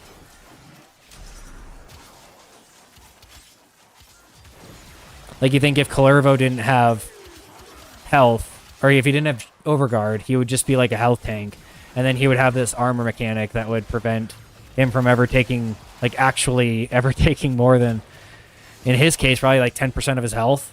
Like, you'd have to take, you know, you could probably have a good like 2 or 3 seconds of survivability at a minimum just from that, depending on how long each health gate is, or each armor gate. Like, you could call it like armor plates, similar to the way Deathwing works.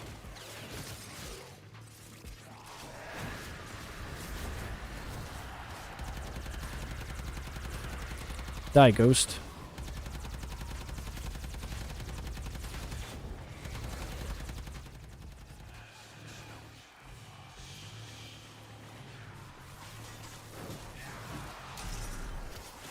When you need it, extraction is ready.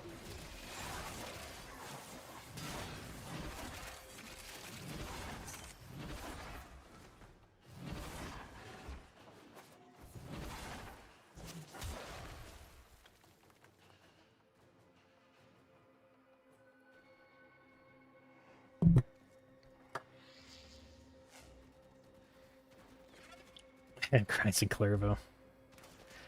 Yeah, I really want to try Kalervo too at level cap and see what happens. Maybe as a host to see if it doesn't break his thing. But I need to control. Yeah, Deathwing is a WoW thing. Deathwing is probably one of the coolest characters in WoW, and he's by far the coolest in Heroes of the Storm, because I played a lot of Deathwing when I would play Heroes of the Storm. I haven't played that much Heroes of the Storm, but when I did, I played quite a bit of him. He was a lot of fun. He's one of those characters that if you're good at him, he's like terrifying, but if you're bad at him, he gets a lot of people complaining about him on your team, because he can be pretty bad. He actually can't be healed by your teammates, and so his armor system, you're entirely reliant on your ability to survive on your own and your management of your armor plates and your health. I'm talking about Deathwing isn't Heroes of the Storm, but yeah, you're right. You know, you're breaking off the plates with the tendons or whatever. his in Heroes of the Storm, it's a similar system. I never even stopped to think about that. Yeah. Stop the destroyer. Enshu Falorada, Rini. For those. For those that spent as much as I had going through and doing Deathwing Fight in Dragon Soul to get the mounts, farming that every single week on multiple characters. I never got both of them. Big sad. Void Cascade. Might as well.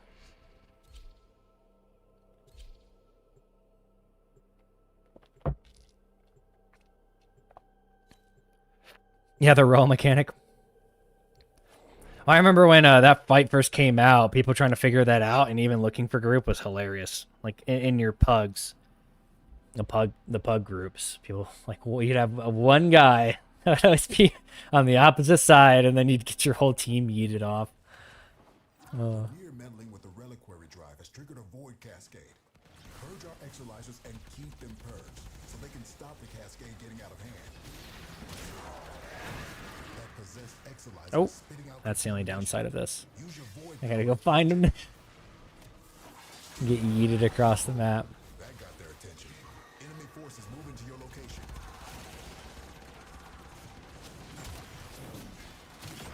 Void contamination dropping.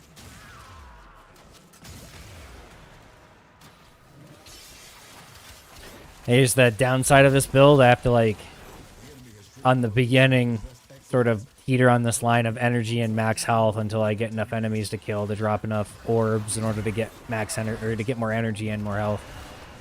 Little delicate little snowflake in the very beginning. You gotta treat it nice.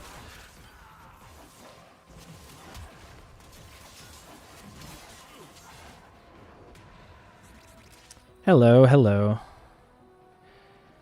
Okay, what's your build? So this build is it's running Warcry, Blessing, with Universal Fallout, and then a Radiation Electric Exalted Blade.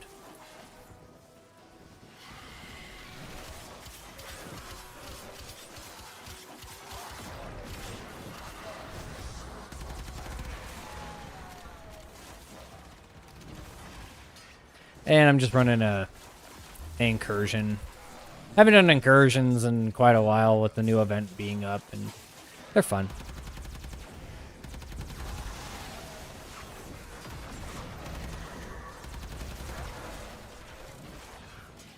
Unaru is like definitely not an issue when you run this, because you're transferring in and out of operator all the time doing Void Cascade.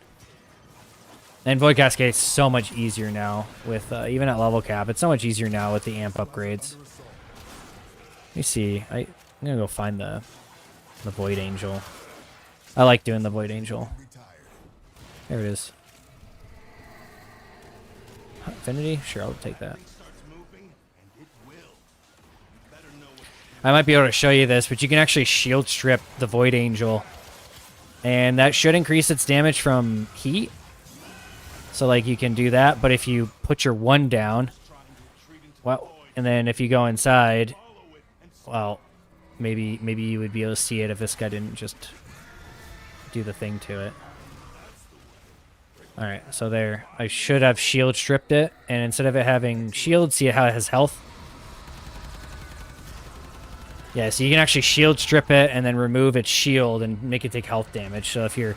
I'm pretty sure heat does better against health than shields. Like, this isn't like shields get reduced heat damage taken to them, something like that. It's been a while since I've looked at that.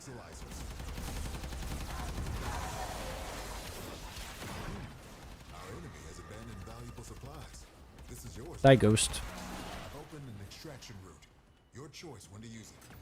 As a reminder, your Tower on Strike will in fact kill Thrax Ghosts. I probably won't be able to show you this because this is already finished pretty much.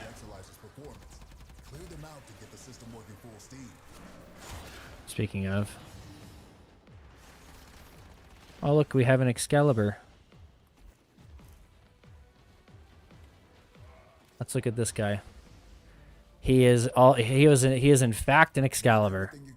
Look at this guy. Okay. You gotta have some respect for that. He's an LR5 and his most use is literally the starter equipment. Let's look at this guy. Let's give this guy some props here. Master capped LR5 and he's an Excalibur main. With Paris, Aclato, and got a lot of kills on it too. Oh, that's one hell of a meme. Oh, yeah. We can all respect that here. Thank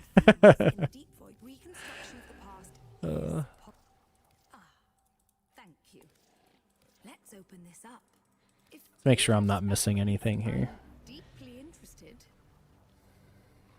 Yeah, overguard gating does suck, and that's where like persistence is really good, or should be really good on Clairvo as well. It's where my build comes in for that.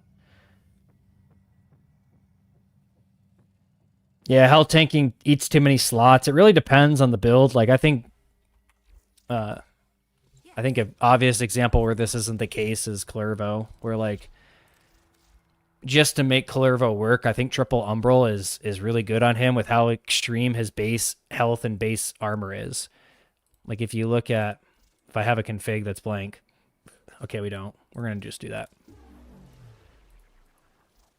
Like if you look at a blank config here, he's got absurd health, absurd armor, just baseline. And so triple Umbral just scales really well with him. You even just consider the fact that you get 77 strength, Bellicose, you get 72 strength guaranteed out of this. And then between 3 mod slots and 1 Arcane, that's pretty good value. You could run battery here if you didn't want to run like prime flow, so you have a good flexibility there. Yeah, he's just very versatile with his base stats, even without having shields, especially now with persistence, where you're not reliant on recompense in order to survive. Technically, you could run his augment instead if you preferred that, if you like this. You could run it, but I still think you'd run into like eventual one-shots. I would probably still just run both. Like if you don't have a subsume that benefits from an augment like Warcry, then just run that, and then boom, you've got a lot of tools to be able to survive.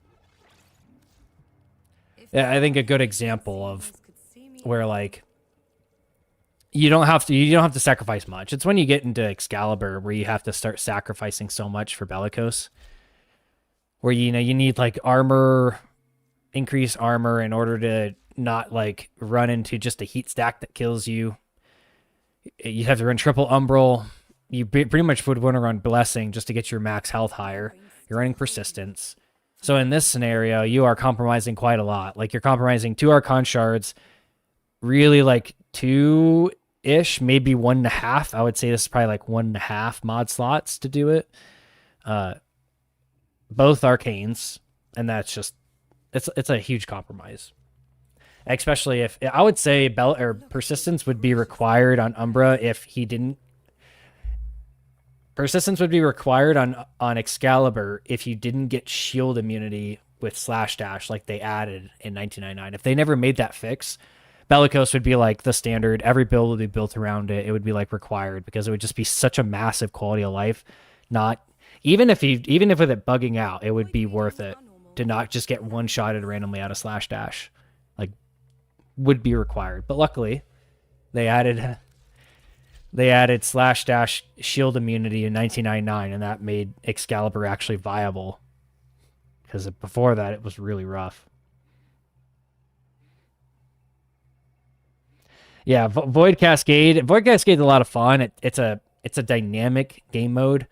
I think it was the last TennoCon. People talking about, like, maybe the VIP people were talking about this with the devs.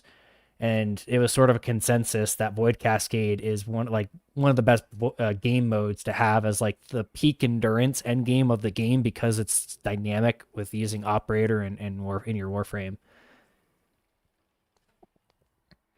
Now shield gets 50% damage resistance from everything, so yeah, stripping the shields off should increase your damage with your amp. and like I did there. So that's another one of those little features of Unaru I learned a long time ago when I first started doing, I think when I first started doing Void Cascades, and I was running Unaru still. Yeah, let's see. Are you using 4XX amp? No, I'm using a 153 is the amp that I run. I'll show you. I have a video covering this. This is one of these builds that... And this is one of those builds that I built this so long ago. And when I was originally using this guy right here, this Raplock, Xart, and Lawrin, which is a 153. When I originally built this, it was around using the alt fire with 100% amp efficiency in order to make it go, basically, instead of firing like 3 or 4 before you run out of energy, it just keeps going. Because you click the alt fire and it just keeps shooting until you break it or until it runs out.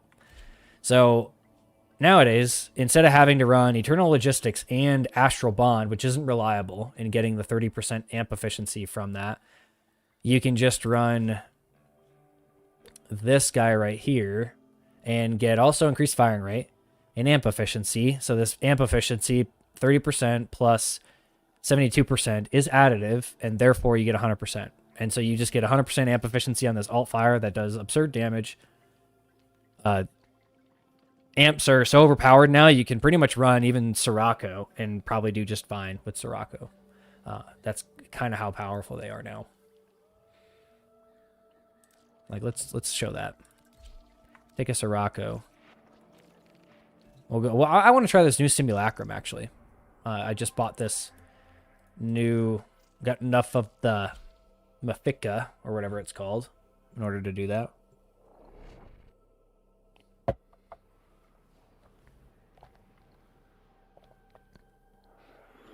Yeah, that is that machine gun amp, the 153. But what I'll do,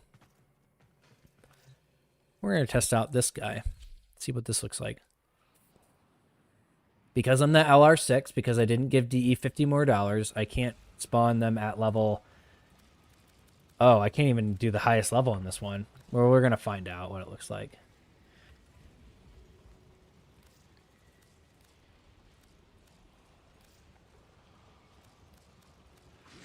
Oh. Oh, boy. Mistakes were made.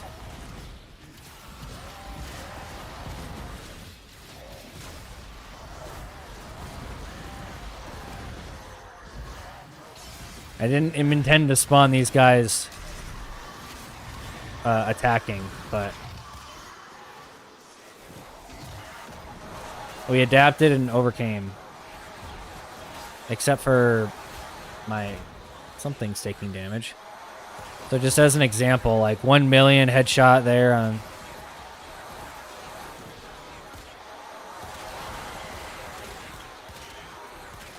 Like Sirocco doing just fine. This is also not a good reload.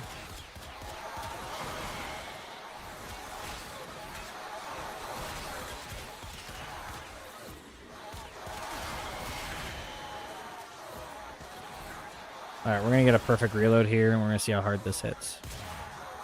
Like that red crit. Because you get this extra amp crit from the mod.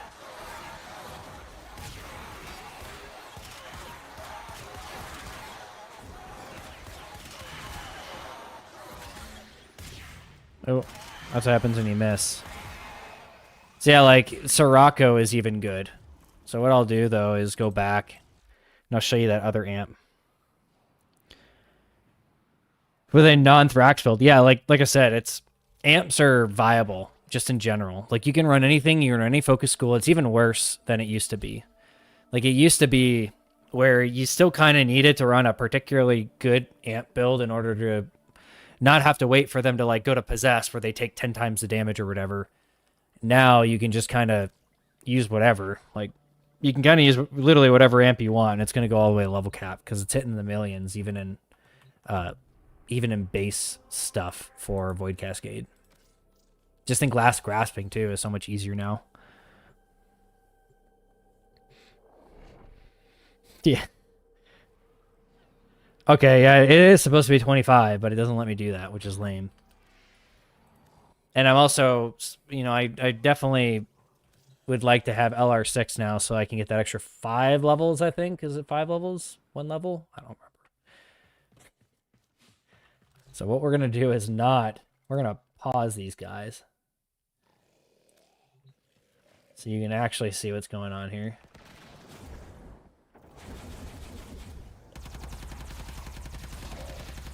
Like, look at this. I'm not even armor stripping them. But yeah, they're taking viral from my companion. Let's armor strip them. Why not? Like...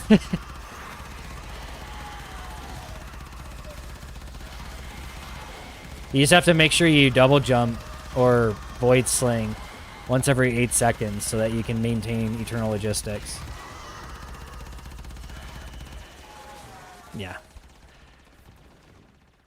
If I put on like a 747, it would probably do something similar, but I feel like it's so much more interesting, this ant build, that I find it more, I guess I find it more interesting.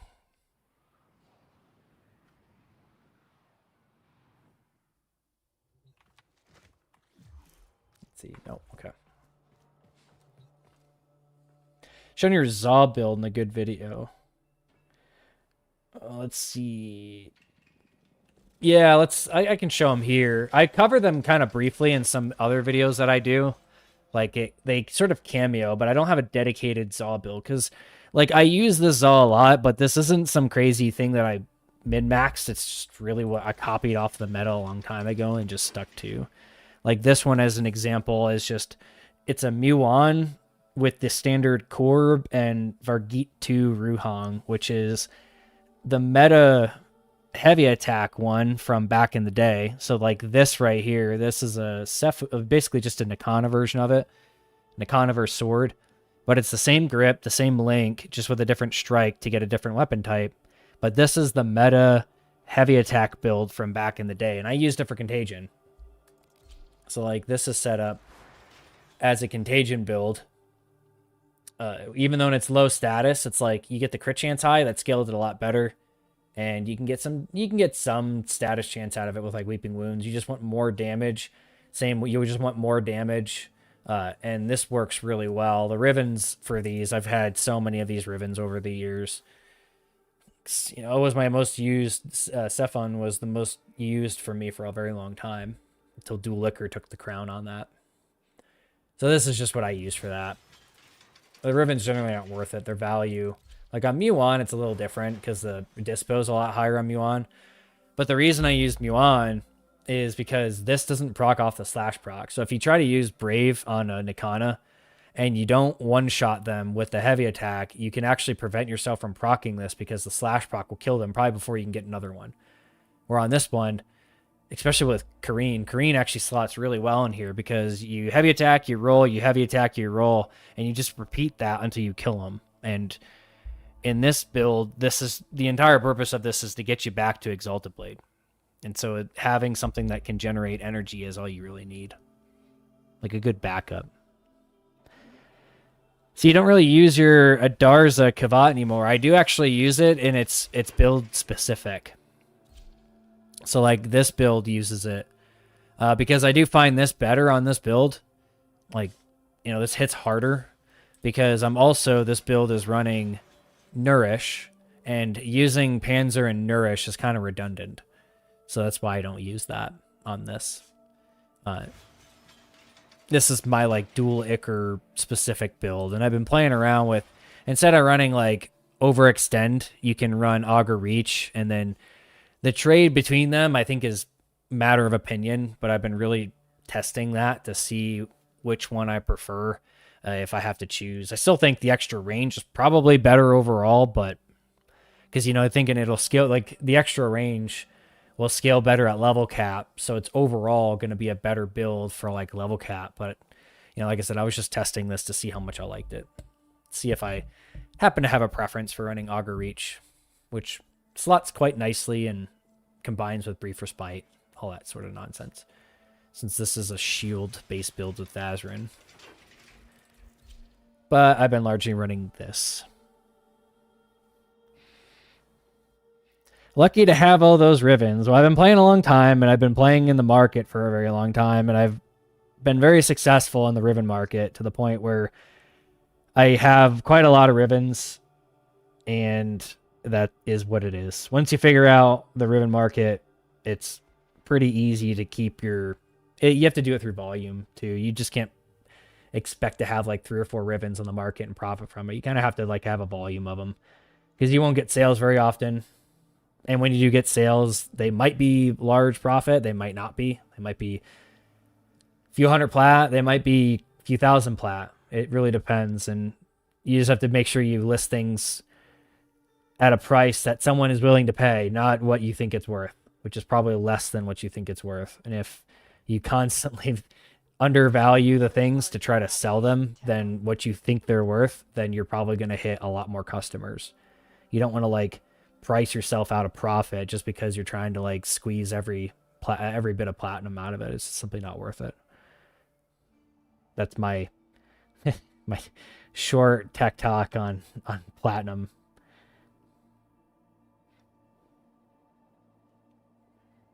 Okay, let's see. I'll make this a little bit easier to read. Yeah, how pillage works. Pillage kind of sucks because it's conditional. That's kind of the only downside I have for it, because it doesn't work on enemies without health or without armor and shields, unless they've changed that in the past, where you can run into enemies where you just can't strip them, so then you don't get the benefit from pillage, and it's not reliable in that way for me. Which is, I used it for a while. I would use it before 1999. I would pillage and then slash dash. And then I just had to break my slash dash during the shield gate from pillage. So I'd pillage would be doing its thing while I'm slash dashing.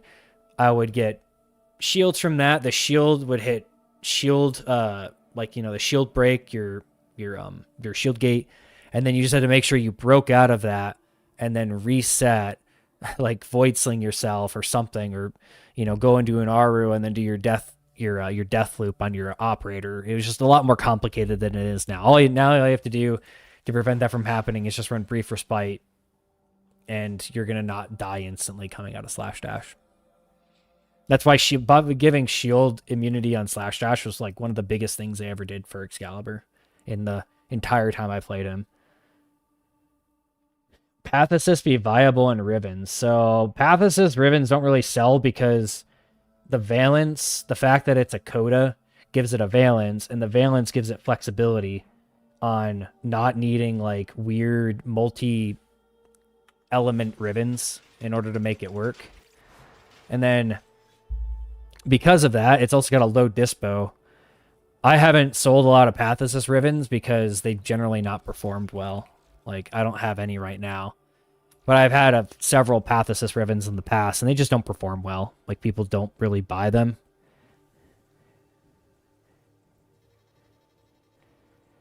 Yeah, glad you catch me live there. Yeah, I figured I'd stream at a different time. I'm probably only going to be on for another hour-ish, so I can go to bed at a reasonable time. Let's see. Oh, yeah, you asked me what my favorite mission is before. I'm trying to think. That's a hard one. Like, favorite mission or favorite mission type? We're just talking about favorite mission overall. I would probably say Circuit, with a caveat that, like, Steel Path Circuit's a lot of fun, but the excavation ruins it. The whole, like, problem with excavation just absolutely ruins Circuit, where I wish that you could just go into Circuit for like 2 or 3 hours and not need one particular Warframe to prevent you from being just stuck in Circuit. So I would do like 3-4 hour circuits where you get every single decree and then you're just this absolute monster, and it would be hilarious. It'd be a really nice power fantasy. Yeah, the Descentia is pretty fun. The Descentia is pretty chill. It's like Circuit, but better in that context.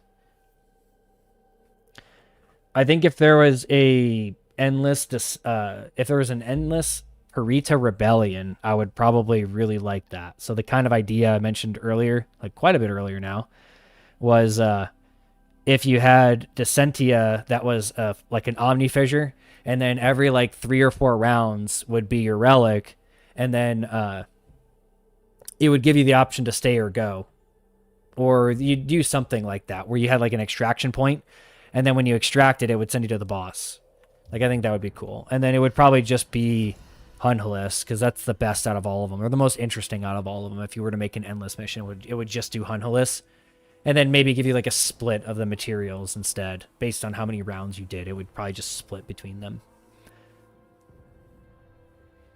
Yeah, the excavations get literally impossible without, particular Warframes. Unless you have that particular Frost build or like a Limbo, and maybe an Oberon. If an Oberon is using like maybe like a dispensary Oberon, like if you don't have someone there that is specifically built to defend the excavators, Steel Path Circuit just becomes unbearable. It's just annoying. Like, I've literally spent sometimes like 20 minutes in a single round just to get through that and then get the level cap.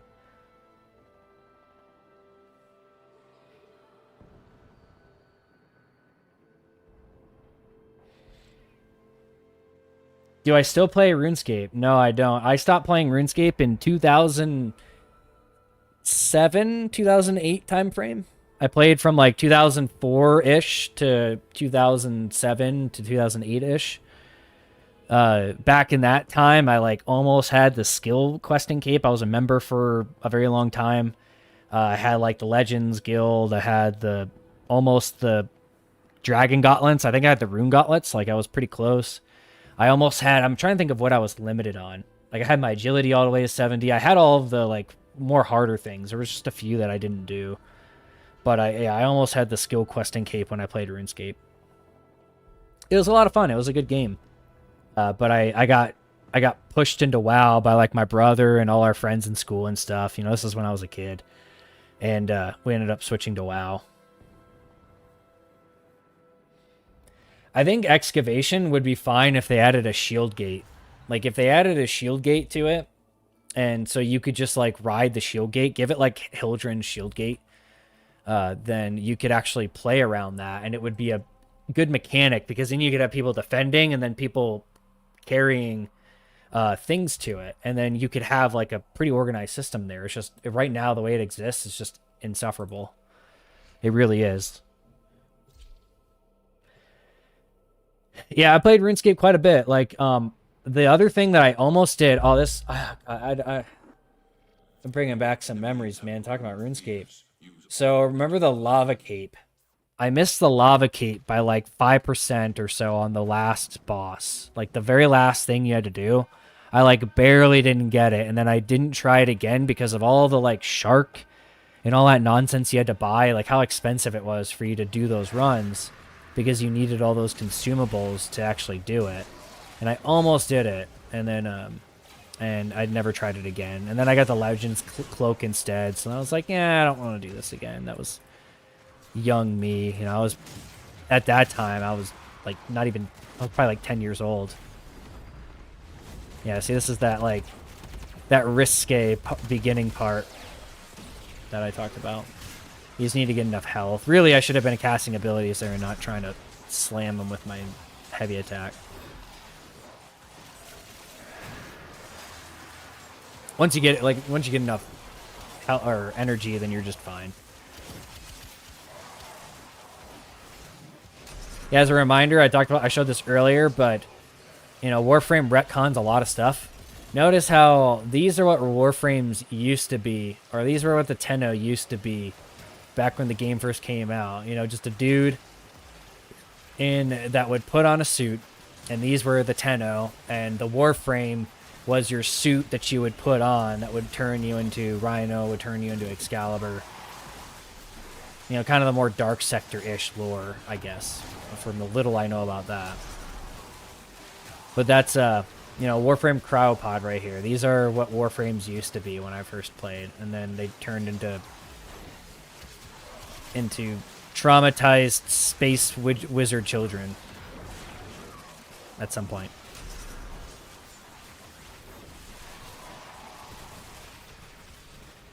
What weapon, incarnate weapons are good this week? Is this the Skana week? I think it's the Skana that's this week today. I think so. I think we got another Excalibur. We got a Sword Master. Sword Master. Look at this. We got ourselves a Excalibur Umbra main right here. With Nikana, Grimoire, and Deku. Look at that.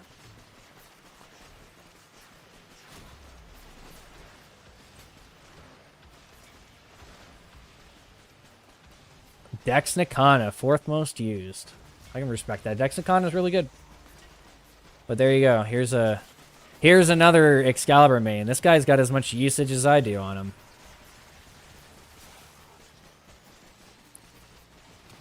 Not like crazy amount of hours, but respectable for MR26. I can respect all that. The great thing about this game is you can play it however you want. You can literally do nothing but play Excalibur and beat most people in the game by a lot. As long as you do it right and you do it well. That's what makes this a good game. Except for the fundamental problem with Excalibur. That makes this game very naughty. And DE very, very naughty. They should fix that. Yes, I think out of the Incarnins this week, if you don't have Prisma, Skana, Incarnin, it is so good. I can show that. Like, Prisma, Skana, Incarnin is just extremely good. And I have a video covering this. It's like my favorite melee weapons on Excalibur. And it's just like an hour long of me going through like all of my favorite builds for it. With pretty good intensity. And then I made some videos after that to separate out like Dulicker, Okina, to make for hate and stuff. A little redundant, but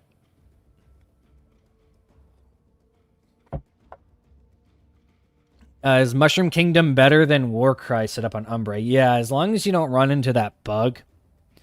That's the only problem, is if you run into that transference bug, which might only be associated... I'm trying to remember if I've ever gotten that transference bug where it disables your first and second ability. I'm trying to think if I only ever got that on Unaru. That might be an Unaru problem, thinking about it. I forgot if I ran into a scenario where I got it with another focus school.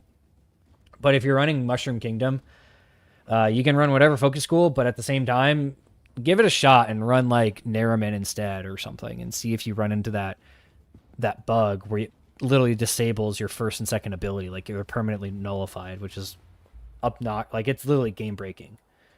It did happen on Madurai for you, so yeah, it's probably not limited to focus school then, which is unfortunate because then that would make it easy to work around, but that's the problem.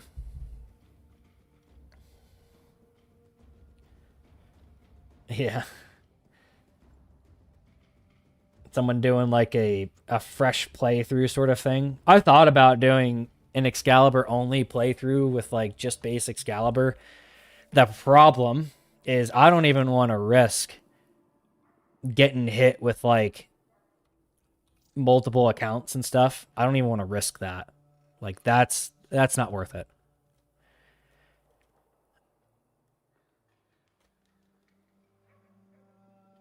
Oh boy. People in clan chat getting ridiculous.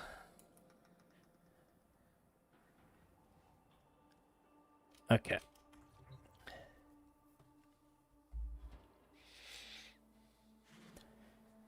Yeah, the persistence bugging out was obnoxious. So, like I was in mission for that and I was like, what? And then I was actually in Discord with someone that was hadn't played in a bit, one of the clan members. And he was watching the stream that I was streaming in Discord for him. And he was watching it happen of like, yeah, so you see this buff? This is supposed to mean I'm not taking more than 500 health per second when it's active. And yet he was literally watching me get one-shotted and I was recording it as well to be able to upload it. And luckily I did because I was able to capture just really obnoxious behavior when it comes to persistence. Yeah, better than the moonwalking glitch, which I did get in that mission, if that's what you're referencing. I did get that. And I had to, like, nobly sacrifice myself and sort of last grasp back into it to fix that. That at least fixes it. I didn't have to die in order to fix that. Yeah, hopefully they fix these bugs. But yeah, if you had to choose, like, I think Mushroom Kingdom or the Bright Bonnet is just so good on Umbra with a sentience. It's like one of the only reasons I think to play Umbra over like even Prime is I don't want to run Bright Bonnet. I don't even think I have Bright Bonnet on a build here. Like, I don't even think I have... Here's a test build that I have Bright Bonnet on, because I don't use Bright Bonnet. I don't use it on Prime, but I use it... I haven't recently, because I've been testing, like, this and this sort of combination with Unaru. I think my Affliction is still set up with it. Yeah, like, this still uses Bright Bonnet. The Archon shards aren't set up for Bright Bonnet right now, which is why I haven't really done this configuration in a bit. But yeah, Bright Bonnet, very good. It's like having Zenric built into the kit. You can always recover your energy. The strength value is really good. It's just a really good subsume. I still really like it. It feels bad using it on Prime where I don't get that feature where you can just pop in and out of pop into Operator and let Umbra spawn one and then recover your energy. Like literally you could recover your full energy with just that. Probably. You could recover your energy enough to spawn another and then spawn another and then bounce around.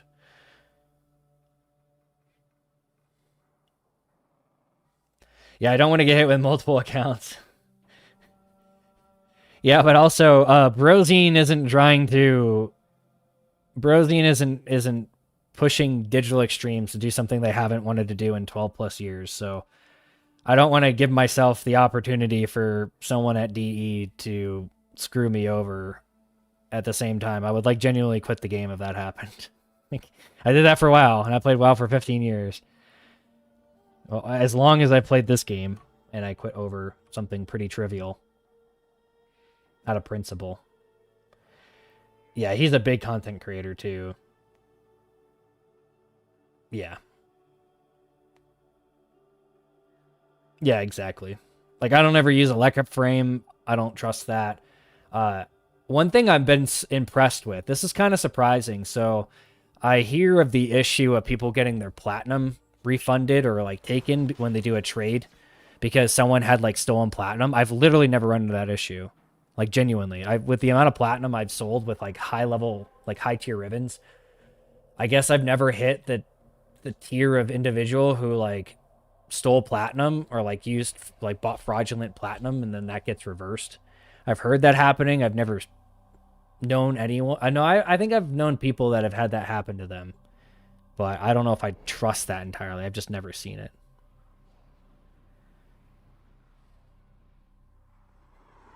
Yeah. And really, there's probably low risk. I think the simple fact that I've had like 3 forum threads taken down and I haven't gotten a warning on my account, I feel like is unusual.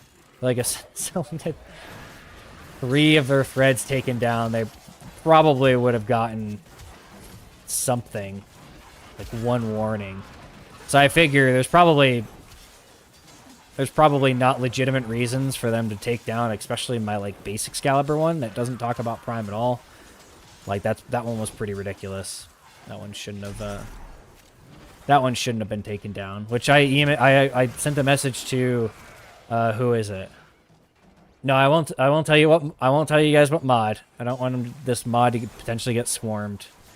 Or even sent more than one message about it, but I sent a moderator on the forums a message discussing this topic. So maybe they'll reinstate my thread that was clearly taken down, that should have been taken down. The one that I linked in a post. So this is only going to happen with pressure, and I don't know. I'm trying to think of when TennoCon is. When Tenno 2026. So the tickets go on sale July. I might be able to go to TennoCon in 2026. I've thought about going to one and doing this, and even buying the VIP or like the higher end one just to be able to get a legitimate answer. But that's probably even optimistic. Honestly, that's probably even optimistic. Even giving them like what, the $1,000 or something it costs for you to do that. I've even thought about doing that.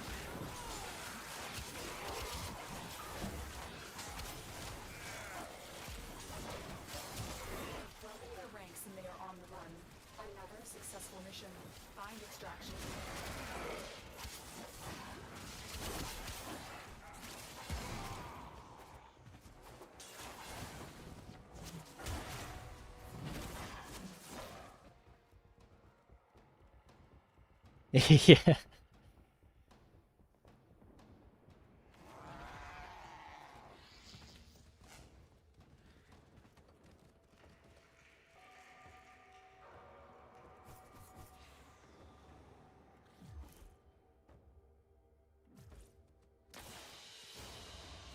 valuable lesson.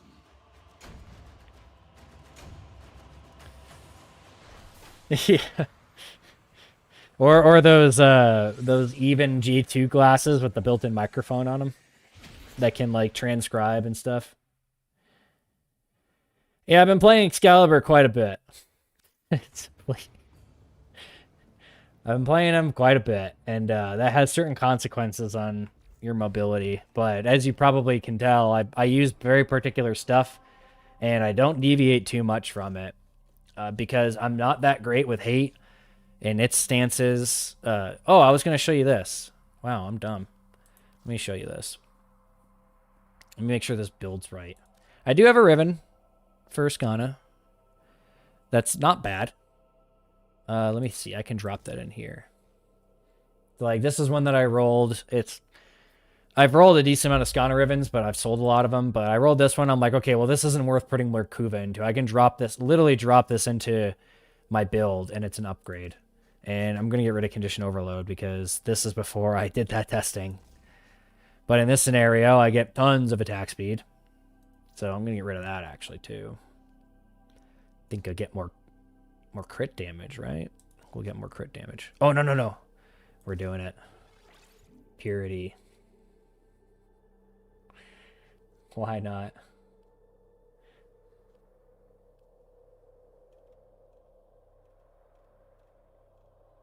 Yeah, I don't think there's anything else I particularly care for, except maybe more crit damage, but... Well, let me calculate this real quick before... I feel like I had that, that Gladiator mod in there for a reason.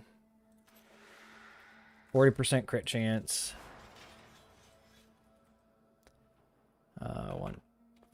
550.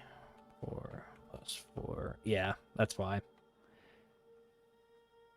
Because this is the difference between 260% crit and over 300% crit with the Gladiator mod. That's why I use that. So if we do the math on that, that's 660 times that by 0.4 plus 40, and that's 304. 304. So that's why I had a Gladiator mod in there. That's an example of the things I do. But the thing about Prisma Skana that's so good is this evolution right here. So this evolution will proc on influence. And then this has always been one of the best Evo 3s, is just combo duration, and it has decent, it doesn't have the best, but it has decent combo duration. And the thing that this has well over Skana Prime is this evolution here, which gets your crit chance a lot higher. Yeah, you have lower crit damage, but it's just so much better. On top of this base damage, it gets the base damage 40 higher overall between these evolutions. So like Skana Prime has higher base damage, but it has like what, 40 higher base damage by default, but then this only does plus 10 on the Incarnate for Skana Prime. And so the net result is you get 40 more on this guy. And then I just have the Conclave skin. Because it's a thing. So I'll show this. I'll just hop in the test. Yeah, if you want to like a really good drop-in sword on Excalibur in general, Prisma Skana Incarnate set up like that is really good.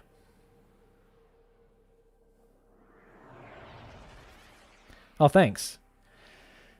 Yeah, I don't know. I like doing build testing and stuff, playing Excalibur. I don't try to stray too far away from what I know. I'm pretty much a creature of habit, if you couldn't expect. Yeah, see, the attack speed on this is way too high with this Riven. But what I try to do is that comboing these stances right here. This is just way too fast with Warcry and everything.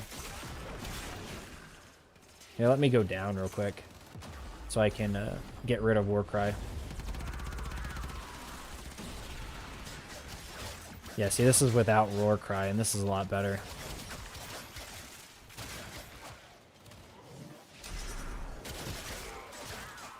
I really like the Vengeful Revenant stance because this forward block right here is just really good. And then you can combo it with roll. But I'll drain my combo so you can see this. So on undamaged, watch this. Oh, well, assuming I don't go down trying to show you this. Not running the best build to sit here and... So look at my combo right now. So you see how fast that goes up? And it's because when you hit with influence, if you hit an undamaged target, it counts as that combo generation. So it's really good. So you can hit like you can hit like 2 enemies. Hit an enemy, proc influence, hit another enemy, and then spread influence to undamaged enemies. It can be a problem though if you're in a mission and another teammate attacks your target.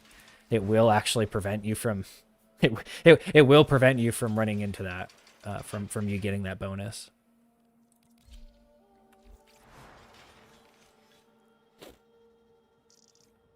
Warcry was showing active there only because I got downed. It's this weird part where Warcry it'll show the duration, but it's actually not applying.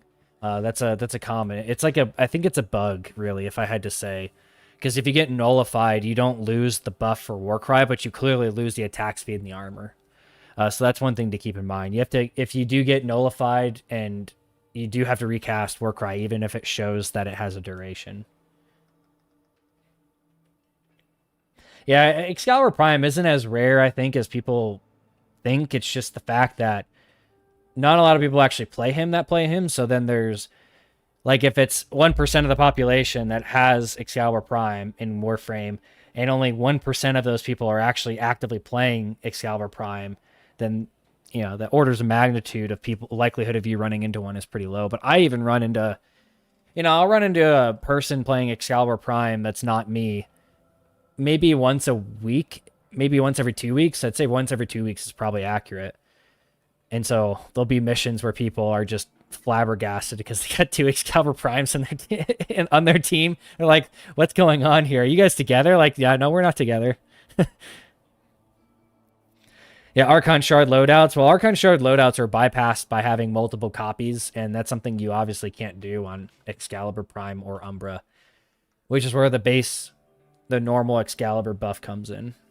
Yeah, last grass gating, just last grass over and over again. Do I plan to stream regularly? No, I think it's an intermittent thing. Like on weekdays, I'm not as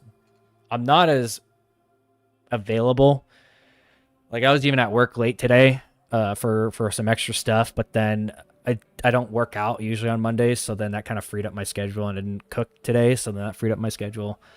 Didn't really have anything else that I was doing, so then I was like, I can stream for a couple hours and probably another 30 minutes or so before I hop off and go to bed.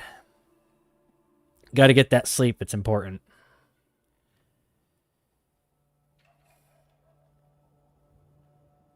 Now, let's see. What I'll do. I can go to Afflictions. No, I don't want to do that. I keep wanting to go to Afflictions, but what I'm kind of doing right now is, you notice how close I am to 1 million? I'm playing till I get to 1 million kills on Excalibur. I want to get to 999 and see if I can hold it there, but the probability of me actually remembering to do that is so low that I'm probably not going to do that, and then I'll be like, oh, I'm over 1 million now. And the easiest way to do that, and keep in mind, for those that might not be aware of this is kills with abilities. So, like, kills with Dual Ichor while using Excalibur don't count. So, like, this is the kills I've gotten with Dual Ichor. And then this is the kills I've gotten with, like, Slash Dash, Subsumes, Radio Javelin, Exalted Blade, that sort of stuff. That's something important to keep in mind. That includes, like, Umbra, pretty much farming up XP cap and just playing Umbra. It was like I was using Exalted Blade for that. Same thing on base Excalibur. I was just using Exalted Blade for that. Pretty standard Exalted Blade builds is what I used on both of those.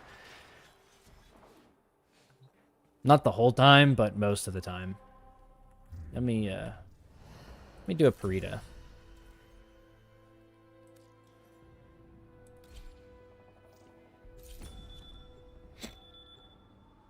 Eclipse Subsume on Excal. It's not bad. It's not bad, but I didn't really like Eclipse because if I had to choose between Roar, Nourish, and Eclipse, Eclipse buffs Radio Javelin the worst, even though that's not really an important thing. It's surprising how much damage Radio Javelin will do when you have Nourish and when you have Roar on it, and or Roar. So it just kind of felt like it. And then you really want to run the Augment, and then running the Augment for Eclipse isn't always something that can fit. I experimented quite a bit with Eclipse. It's good, but it's just not my preference. It's not my favorite. Because also the thing that I do is I use a scroll wheel for my 2 and 3 ability. Because I do that, when you have a toggle function that you also want to use, I would be forced to use my keyboard, and I don't always remember to do that on my, like, subsume slot. Like, some of the weird things with how I play. So I don't use mouse button 5 for slash dash, because I've gotten so used to using slash dash by hitting 1 that it's so muscle memory at this point. I literally can't train myself not to do it. But then on like Clervo, when I use Raffle Advance, which is his #1 ability, I used my mouse button 5, like, you know, this button right there to cast slash dash. I use that all the time on Clervo with Raffle Advance, even though what I'm used to doing with Raffle Advance is scrolling down. So it's like, just those weird things. When you played as long as I have, you know, it's when you played the same things as long as I have, that becomes an actual problem. Like some of those keybinds, you guys that have been playing for a while probably understand. So I take an example when I played WoW, and I quit WoW for Mist of Pandaria and then like half of Warlords of Draenor. So I played from Burning Crusade through the end of Cataclysm, and then I quit and came back in like literally I think it was the first week of Season 2 of PvP in Warlords of Draenor. When I came back to the game, I didn't have my like binding configs and all that stuff. I literally redid my keybinds by muscle memory. That's how ingrained that muscle memory is. So I rebuilt all of my keybinds after like 3 or 4 years of not playing the game off of muscle memory. Like that's how ridiculous it is. And I've had to redo the keybinds in Warframe all the time. I used to reinstall Windows all the time.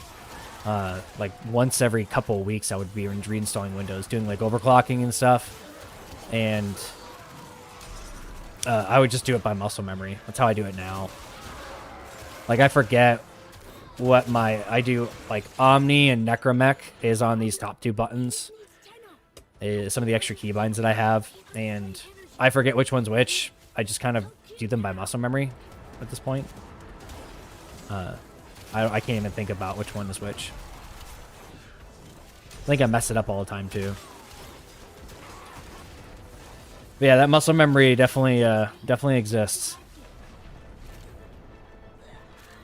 Yeah. Operator swap on mouse button 5. Yeah. Yeah, I think the one thing I do on controller, I don't have my controller down here, but I put the left or the right D-pad on my controller to operator. Because the little, like, I'm trying to teach myself how to use it, but I've used enough controller to get muscle memory on doing the double bumper. To where I'm like, I'm still not good at it, but that would be a recommendation, is having a lot more convenient operator if you're on controller, and there's a obvious keybind opening there. Like, I forget what that default keybinding is. It's not useful, whatever it is.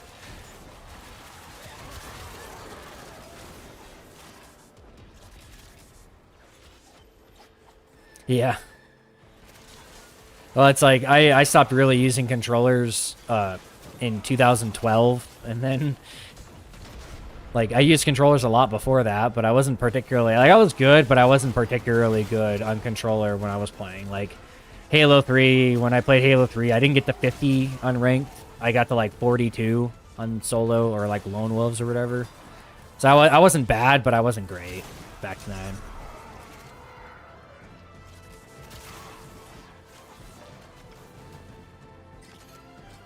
probably help do the objective here.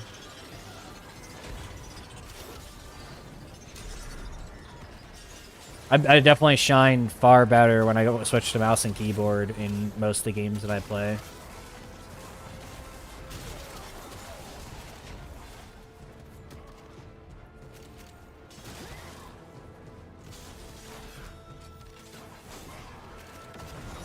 I think WoW helped a lot. Like, one of the misconceptions with WoW is that your positioning and your mobility in that game is so important. Because the difference of you, like, being in position in arenas is literally the difference of a pixel sometimes on a pillar. Like, there's a pillar, you're supposed to be on the pillar. You strafing on that pillar to break enemy casts and get your cast is enough for you to lose a match. Like, that's how crazy it gets.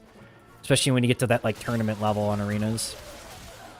Like, the playing against literal arena world champion players and stuff. Like, you can't make mistakes like that. That's usually how you win the game, is someone makes a mistake like that. It's as simple as, yeah, you were, like, literally half step off this pillar when you weren't supposed to. And that opened up an opportunity. Like, someone happened to strafe the wrong way, and then you were a half step off the pillar, and now you died. Like... that ridiculous. It was fun though when it lasted. When arenas were good in WoW.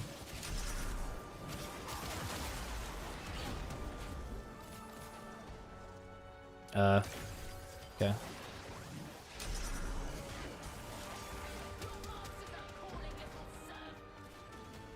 Yeah, the Sigatras. Those are so annoying to me, but that would be cool, yeah. I feel like Exalted Blade should probably get proper customization. I feel like that's reasonable.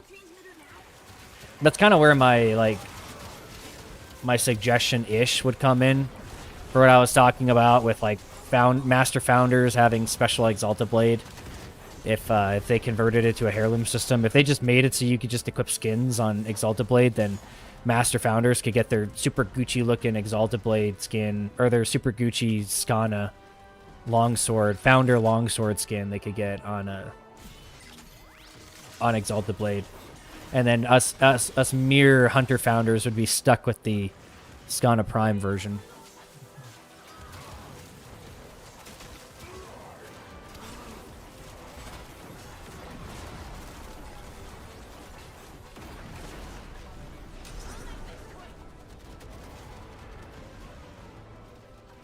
Saw an actual demon just murdering everyone.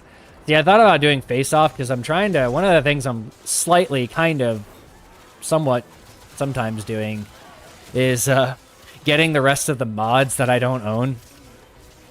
Even if it involves just buying them, because it's like, I'm not going to go farm this mod if I can buy it for 30 platinum. Like, you've seen my platinum. It doesn't matter. Like, I'm not going to spend the time farming this random obscure mod in Deimos when I can just get it. And so that's what I've been doing. Just like, I want to get my mod, incomplete mods down to 0. I think that would be hilarious. So then I can look at a new patch. Like, some of that's pragmatic too. Like, a new patch comes out and I don't have to scroll through the incomplete mods. I can just look at that and be like, okay, these are what mods they added to the game. This is what I have to obtain. And I need a lot of the Conclave mods, because I didn't play Conclave. When Conclave came out, it immediately was like, okay, this is kind of a trash PvP version in comparison to the games I was playing. Like, I was playing like Rainbow Six Siege and Battlefield and WoW Arenas, and these were actually competitive games versus Conclave. It just kind of felt like shoehorned in, similar to like Diablo 3's. Similar to Diablo 3 when they added PvP in Diablo 3, and it's like, okay, well, this is just kind of not balanced at all and kind of lame. And I got all the Conclave stuff that I have now in the max rank from Face Off. I did a lot of Steel Path Face Off when it came out. And I'm getting probably the rest of the mods like that. I keep forgetting to hop back into it when it has the double reputation, like double reputation events that pop up about reset time. I should be buying more of those. But I bought a lot of the Conclave vendor mods so far to try to do that. You know, I should probably just use this. Probably be a good idea. Probably get it again before the boss. All those universal orbs. That is actually good in this build. Getting those universal orbs. Which one?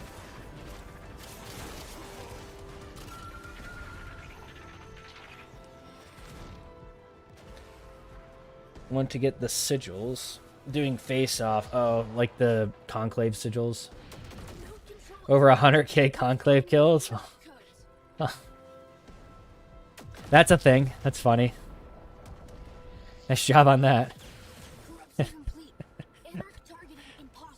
I won't yuck your yay if that involves you playing Conclave. Conclave would be fun if it got back in meta again, but it's just... Like, when I was playing it last, like, there was a period where people were actually queuing into it. And the modding and, like, the energy, it just felt like the old game. Like, that's, I guess, part of the problem.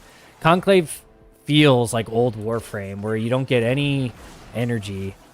Like, it's difficult for you to even use your abilities and play the game.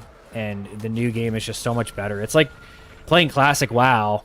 It's like literally like playing classic WoW versus the new version of WoW. It's like classic WoW is just a literal worse version that's only kept up because it's like arbitrarily more difficult, and some people like that. And I'm not going to shame people for that. I have a lot of friends that permanently switched to classic when it came out, but it's like a worse version of the game.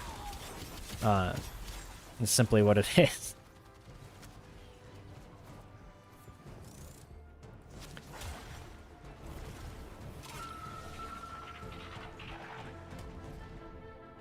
Did you figure out why persistent bugs out? No, I haven't gotten to play another level cap mission because I need to do a level cap as a host.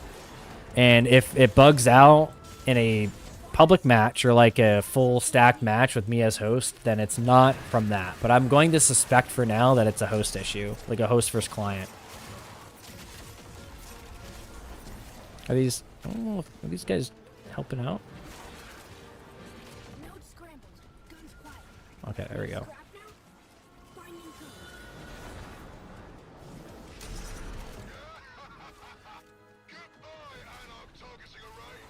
Yeah, usually when I do level cap, it's specifically because certain people are online to do Void Cascade and actually make it fun. Because, like, sure, I could go do a solo mission, but I would rather just actually join with people and have fun and crack relics with them. It's more of like a... I don't enjoy doing solo... Like, I'm trying to think the last time I really did solo, it was, I think, Conjunction Survival, because I got tired of joining into hosts that were console every single time. So I'm like, you know what, screw it. I'm just going to go solo into this, because I don't want to deal with console hosts, because it's just miserable when you get, like, that low-level mob density. It's like, they really just need to fix that. Yeah, if I never bought Excalibur Prime, I'll be honest, if I never bought Excalibur Prime, I probably wouldn't have come back to this game and actually, like, played it. I probably wouldn't have been playing this game still. That's if I'm going to be, like, completely honest there about that. I feel like if I didn't buy that Founders Pack and, like, do my daily logins while I even really wasn't playing the game actively every single day for the 2,500 some daily logins that I have, I probably wouldn't have come back to the game at some point. So I'm glad I did.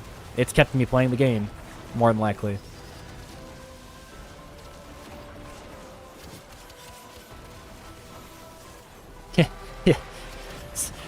If I wanted to be my evil counterpart, I'd show you my Dante build that I've considered doing a video on, but it's just so antithetical to my playstyle.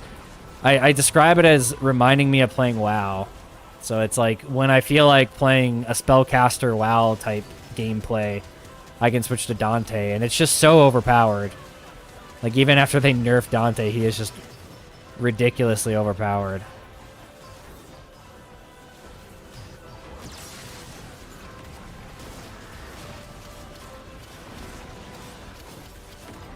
The melee direct hit melee attacks on this is what really does the damage. At least, like when I'm getting these Tennokai, you can see the health chunk as soon as I Tennokai.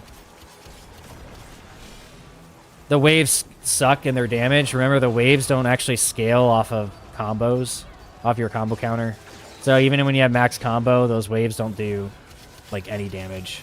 That's where the heavy attack build for Excalibur is literally my slash dash stat stick, and you're not stacking combo, you're just using affliction in order to make the heavy attacks actually useful.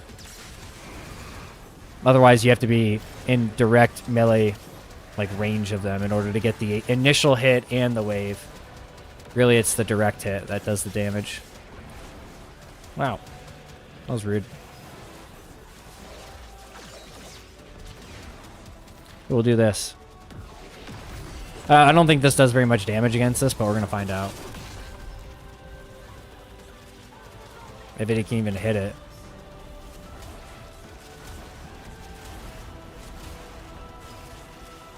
Yeah, I can't even hit it.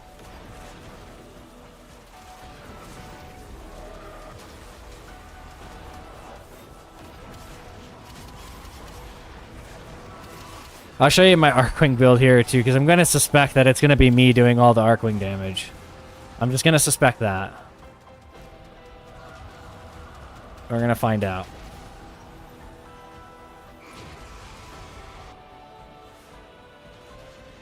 I'm not going to put on my shield either for now. Oh, no, someone's doing some decent damage. Okay. You know, not terrible.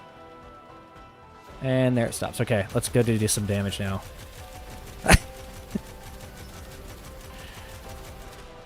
Can, like, basically one maggot. That's my Koopa Yunga build that I have a whole video showcasing. Why use it? Once again, your own. Bravely done, Tenno. Rest now. It's better to vest in Umbra Mushroom Kingdom than regular Excalibur. I would say...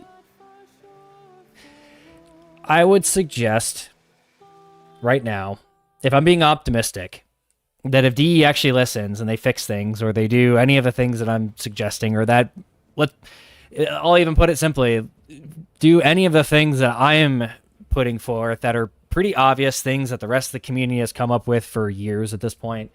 I think maybe the only thing that probably hasn't been brought up that might be a little bit novel of a concept is just buffing basic Excalibur stats. I don't know how much that was talked about before. I hadn't really seen that as a discussion point. But that's they could also just do both of those. I don't really care. They just need to do something to fix that. And if you had to choose right now, I would suggest having both, but it's easier to get Umbra to run Persistence. Just because Persistence kind of bugs out at level cap doesn't mean you shouldn't use it. Like in normal Steel Path content, I've never run into that issue where I just get randomly one-shotted. So it more than likely has to do with some sort of damage overflow cap that's being exceeded. Like think of this. This is part of the speculation, and maybe this is host client, maybe it's not even host client. But my theory so far, this is with the very little data that I have, is it has to do with an overflow. So you think when you hit integer cap in this game, it goes to negative value. Well, what happens when persistence reaches an arbitrary overflow, like an integer overflow?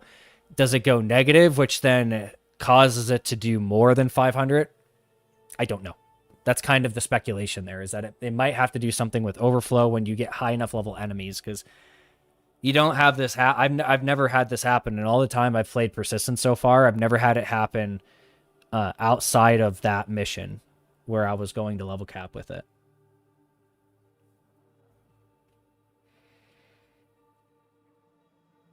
Yeah, that's good to know. Yeah, and I could see Nourish giving you more energy economy. You probably don't even need to run Hunter Adrenaline, or you just really maximize Hunter Adrenaline in that scenario. But the best Persistence build is like a framework. So like, and I mentioned this in a pinned comment on that video, that if you don't like Gloom, you don't have to run Gloom. If you don't like running the Panzer, you don't have to do that. Like, there's options. You have 3 different ways that you can heal on that build.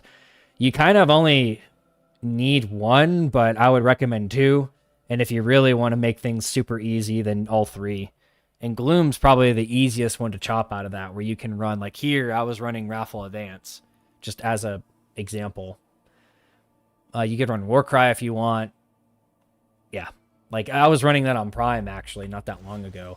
I had a version of this that was persistence with one umbral shard, because I only needed one umbral, or not umbral shard, wow. I only needed one armor shard because Warcry got my armor to what it needed to be to meet persistence, and I was running this for quite a bit, and it was working just fine. It's Warcry, remember, Warcry buffs your companion's attack speed, and so your companion is more likely to proc Hunter Recovery, even though most of your healing from it is going to come from this by like a mile. It's kind of dumb how powerful it is. So that's that. Let me see. Let me see if there's anything that's changed here. Okay, nothing's changed there. Yeah, hopefully we get a hot fix this week. I'm going to suspect probably Wednesday, based on DE's patch history. Yeah, 700 damage. I've seen it where I've taken like 1500 damage randomly. I've taken more than 1500. I've heard someone complain. I think it was in my comments. Someone complained about Colurvo getting randomly one-shotted as well. Like my comments on that video. That video was doing like surprisingly well considering the fact that it's a long. Like I don't expect anyone to sit through an hour and 36-minute video, but if people want to do that, then go for it. I keep commentary out of that for a reason. Like it's just gameplay because I think people just zen out on that kind of stuff. Maybe I've heard that, but then I made sure at least I found some timestamps because I was combing through the video to find the timestamps on when I had things clearly bug, and so I did that.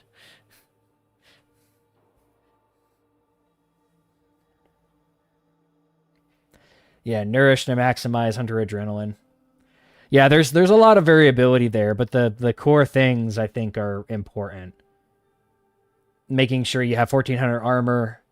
Ideally, it's non-conditional, like just a fixed 1400, more than 1400 armor. And then triple umbral is really the only way you can get there reasonably on Excalibur. Here's the optimist in me. So think of this. If we all call for a buff to base Excalibur's, or like normal Excalibur's base stats, what do you think the probability is of DE just buffing Excalibur's base stats across the board? So like, hey, don't do that. Come here. Come here. Kitty being naughty. Scratching on my old couch that sits behind me. Come here, kitty. You want to say hi? Oh, okay, you're getting. I'm coming.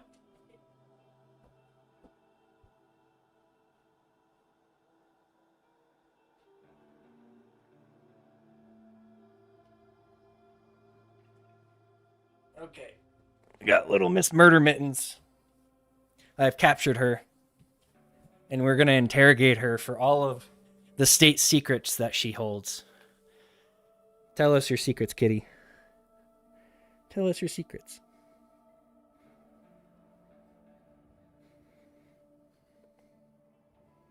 Are you purring? You happy? Say something, please. There you go. And I didn't squeeze her to do that. Oh. She is very sharp. Okay. I'm trying to think of what was going on. Yeah. This is literally Selena Kyle. That's why my Panzer is Selena Kyle and why my Panzer is all black. Right, kitty? I don't know if that picked up. Here you go, kitty. She tolerates being held, but she doesn't really like being held. She tolerates it from me. But just think of that. So I think what I left off on was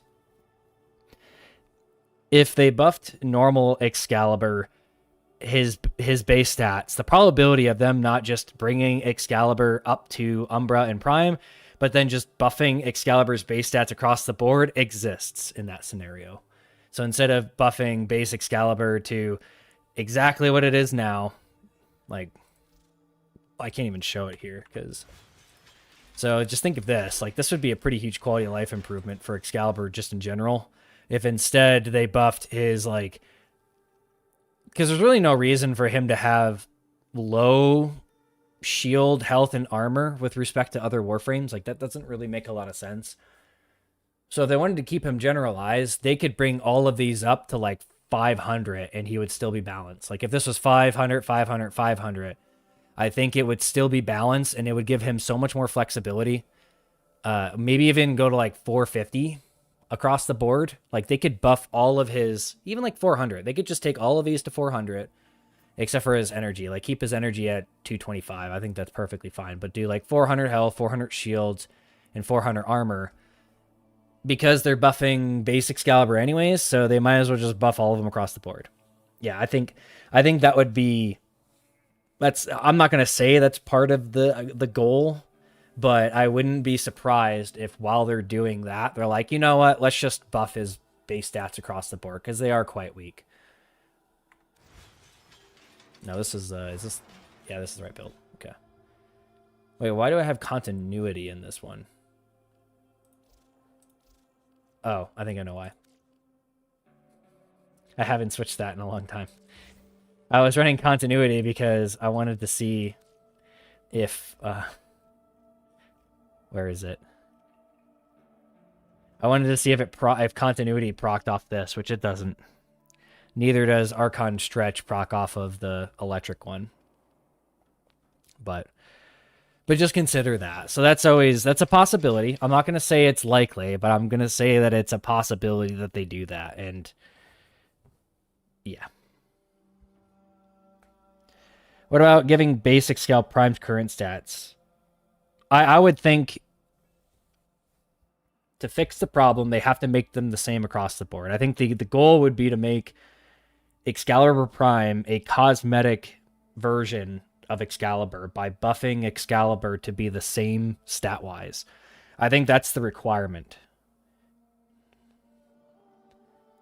Yeah, I think that's actually the requirement for my arbitrary solution to the problem exists, like being solved.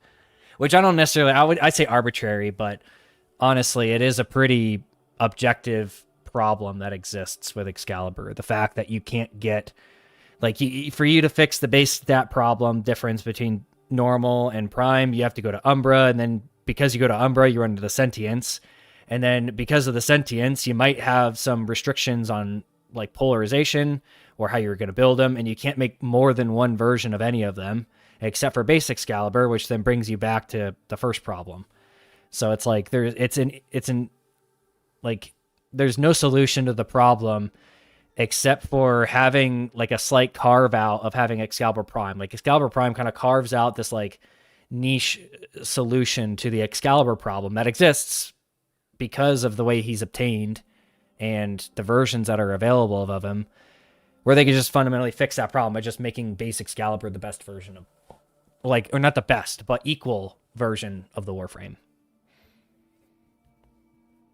And then people like me can play Excalibur Prime as the, like, cosmetically different version. I think this is a part of what this comes down to is for those of you that play PlanetSide, if you play PlanetSide 2 in any stretch in the last few years, they have, like, 5 different versions of the same exact, like, shotgun, the same exact rifle, and they're cosmetically different. They're literally skins of the same weapon, but they're technically separate weapons. So the way that kills are tracked on them, the way they're tracked in, like, the directives, they're completely different. And that's basically what they can do with Excalibur Prime. Just make him a cosmetic-only version of that. Yeah. They could do that. And he's the only one that I think is a problem. I think Skada Prime and Leto Prime are, like, significantly smaller of a problem. And same with the Mastery. Like, even though the Mastery for me is literally a problem, technically it's literally a problem for everybody other than Master and Grandmaster founders. That's, like, a quality of life thing. That's nowhere close to literally being unable to run a, like, no compromise version of the best Warframe that some people can run because they gave DE $50 13 years ago. Like, it's kind of ridiculous. Like, locking the playability and Like your ability to actually run the poster Warframe of the game properly is literally locked behind a 13-year paywall. Like a 13-year unobtainable paywall. Like, can you stop back and think about how ridiculous that is and really frame it as that being so ridiculous? It's insane. It's insane to think about. Like, yeah, I can't even play, like, I can't even play Excalibur uncompromised as a founder who is the person that supposedly doesn't have this issue, because, you know, I can't, like, perfect example here, if I want to run a triple Umbral build, or if I want to run a not triple Umbral build here, I have this on Prime, where I have one Umbral polarity and whatever. And there's some builds that I can't run without having more than two or more Umbral polarities, because of how tight this can get. Like if I run Prime Sure-Footed and stuff, and I don't want to use Steel Charge and that kind of stuff. Like there's some builds I can't run without having two Umbral polarities. Well, now for me to switch between these builds, I'm compromising because I have to run Umbra, because I can't run this on base Excalibur.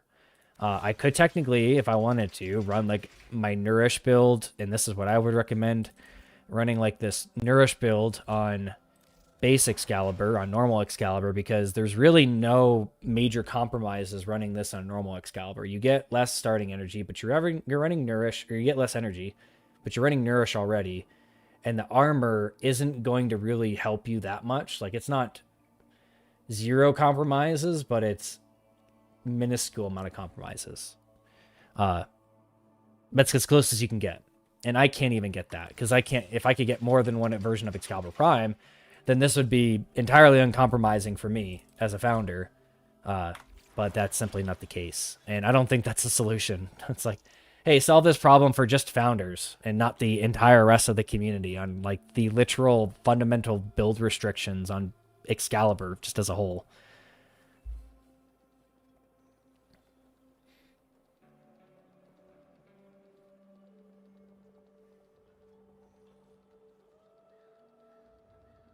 Yeah, DE, so remember when they reworked all of the health and armor and max energy mods?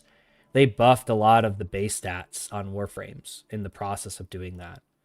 They like adjusted base stats on Warframes to match mods and stuff like that. I forget which one they were, but they did change some of them. I don't think they changed all of them.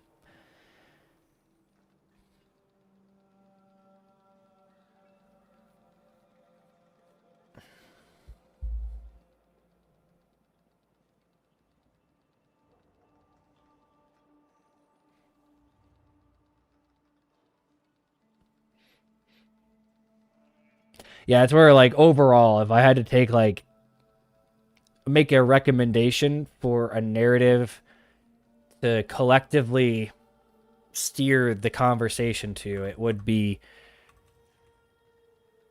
buffing Excalibur's base stats to match Umbra, specifically to match Umbra, because you keep Prime out of the discussion out of this entirely. So buffing Excalibur base stats to get to Umbra, and if you're not willing to do that, then make a toggle for his sentience instead of Warrior's Rest. And also add blueprints to Samaris so that we can buy extra versions of Umbra for, like, they could even make it 125 for the blueprint, and then the cost of it is probably going to be the same, because I think the blueprint, if I remember from the sacrifice quest,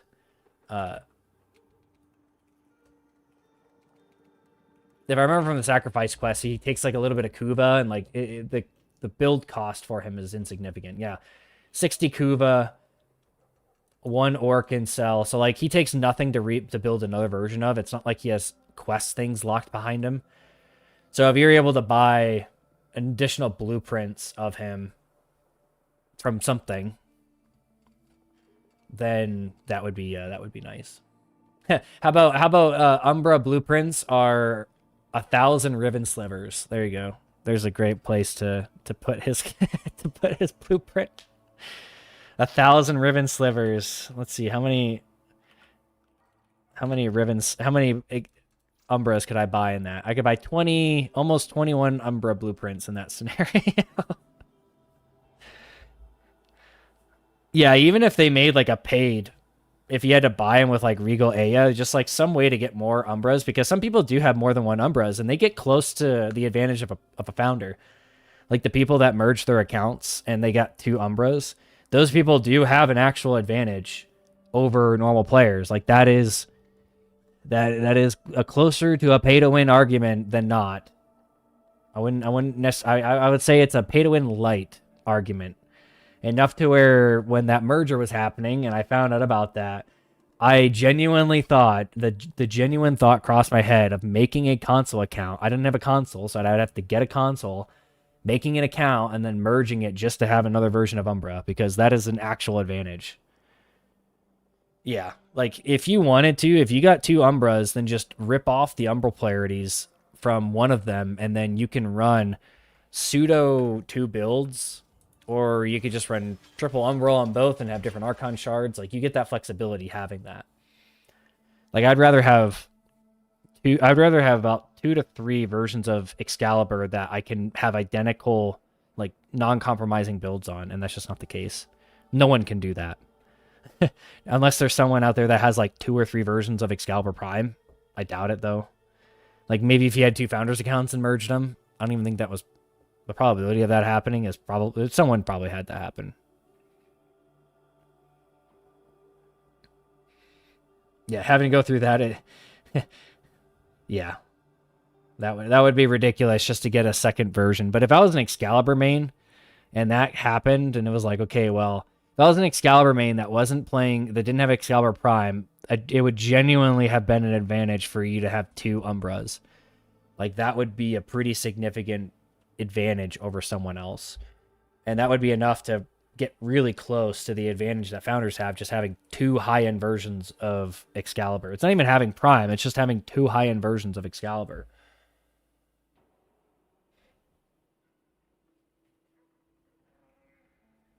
Kitty.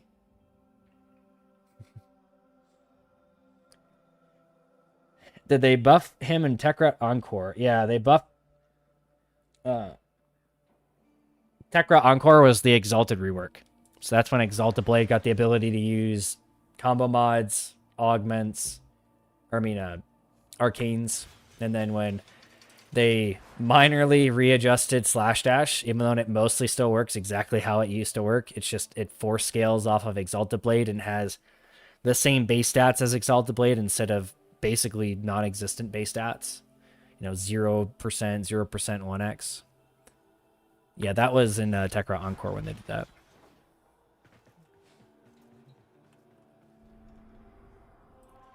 Okay. What time is it? How about we do this? I'm going to do 1 mission on the Hunhulis with this build instead. The only thing I need to make sure I do is switch this to glitch. Which I wish I didn't have to do. But I have to do that.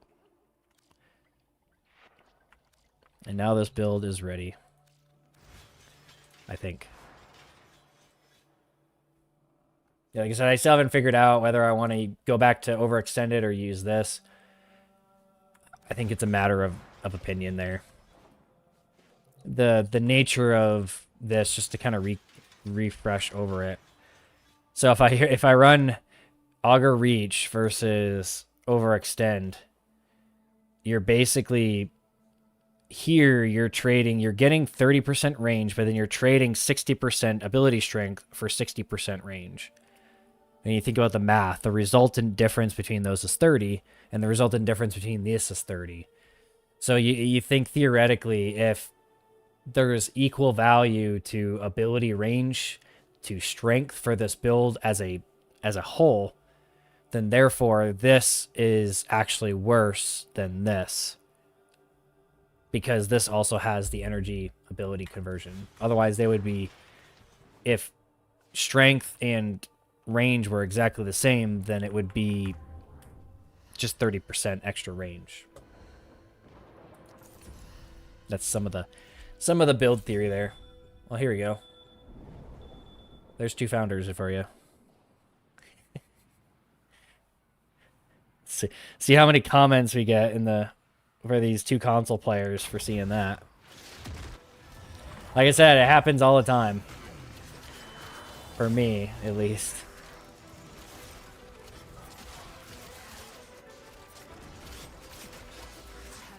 Oh. The indifference and awaken your memories of the Perito Rebellion.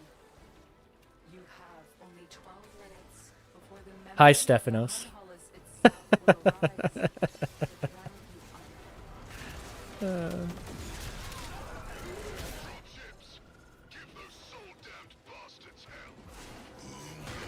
you honor. I've totally never trolled Pubsker before.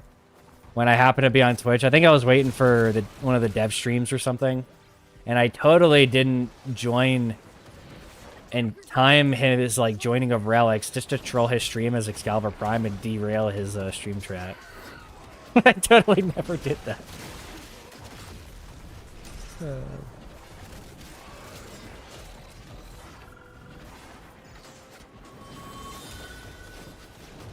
All right, there we go. Boom.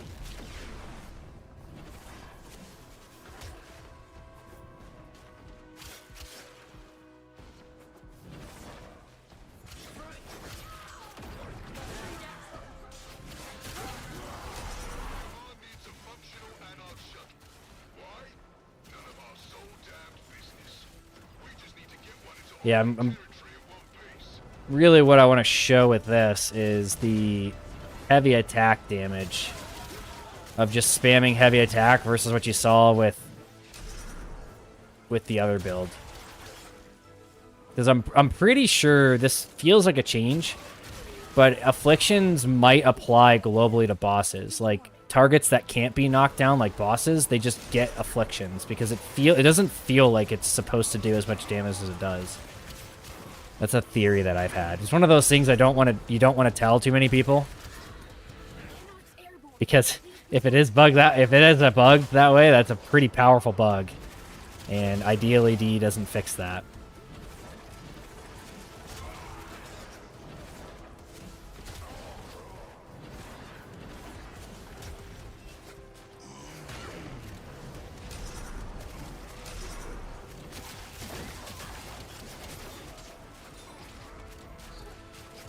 Have you ever tried Amaru on Excal? So I've tried. If you're talking about the Kome subsume, I believe that's what you're referring to. That name I haven't really memorized, but I think that's what you're talking about. I didn't really like it because it can't roll the immunity, and then like out of value, I don't think it's as valuable as other subsumes. Not to say it's bad. It's like I think with most of my builds, subsumes are pretty flexible for most content. It's only when you get to the extreme or if it's using a particular gimmick, that's when you run into a problem with not being able to have flexibility in your subsume. Like the persistence build with the Archon shards and all that stuff, that build that I showcase, that one is definitely flexible on your subsume. You don't have to run Gloom on it, but it is more pleasant using Gloom, especially with the bug.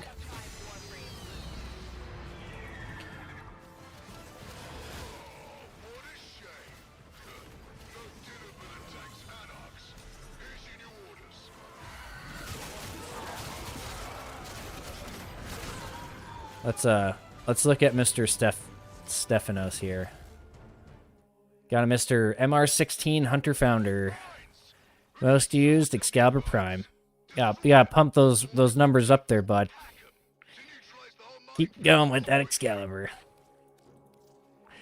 Paracesis, I can respect that. So it seemed like you played a lot in 2016, 2017 time frame, if I had to guess. Based on that, because Paracesis was my most used, I think, or almost my most... No, I think it was my most used at one point. Because it was just so good when it came out with the 40. You could put on sacrificial mods. Oh, no. It was like 2019. It was like 2019 when it came out then. I'm thinking because I put sacrificial mods on it. Let me look. I need to Google this. Yeah, 2018. So it came out late 2018. So then I'm gonna guess that unless you were using it deeply after 2018, which I'd be skeptical of, but that would be my suspicion there. If I had to take a wild guess here.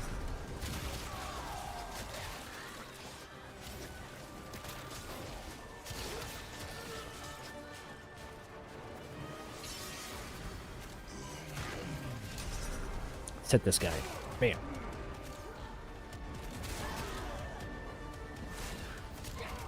Yeah, see right here, you just spam the heavy attack. Yeah, no, that's exactly what I've done.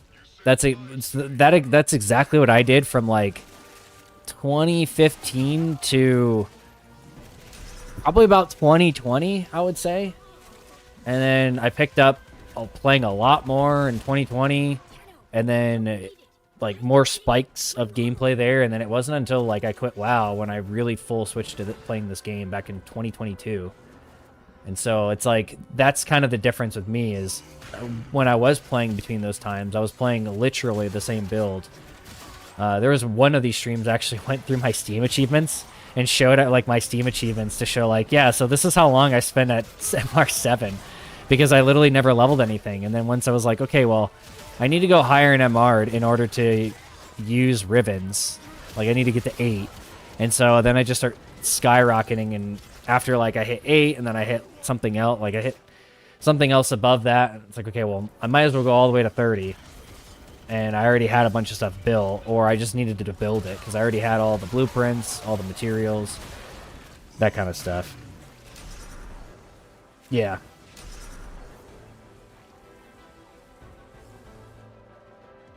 Yeah, and like this is one of the few games where I can never get any of my friends to play it. And so this was a game that I would play when like I wanted to kind of play alone. Like if I didn't want to play WoW, I didn't want to play like Rainbow Six Siege, or some of the other games that I played a lot of with friends. Dota, what else? Like Diablo, WoW, obviously. Yeah, when I didn't feel like playing those games and I wanted to kind of chill and play something, that's where I would hop into this game for like a few weeks here and there, catch up on content, playing my literal same build that worked flawlessly for a long time. I'm trying to even think if it was like before the days of Umbral Forma and I had to like force triple Umbral using like Gladiator mods on Excalibur because you otherwise couldn't fit it. And then I ran like Surging Dash in order to get max combo with a Naraman build and a Zaw, my Contagion Zaw. That's literally what I ran for straight years.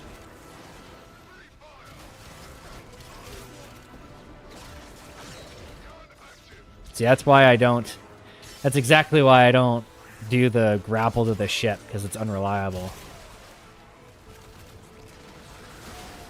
Alright, we're going to put this puppy right in the middle here.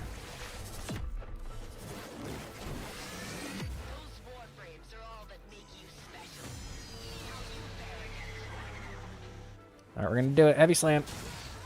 That wasn't worth it. I think I need to get closer.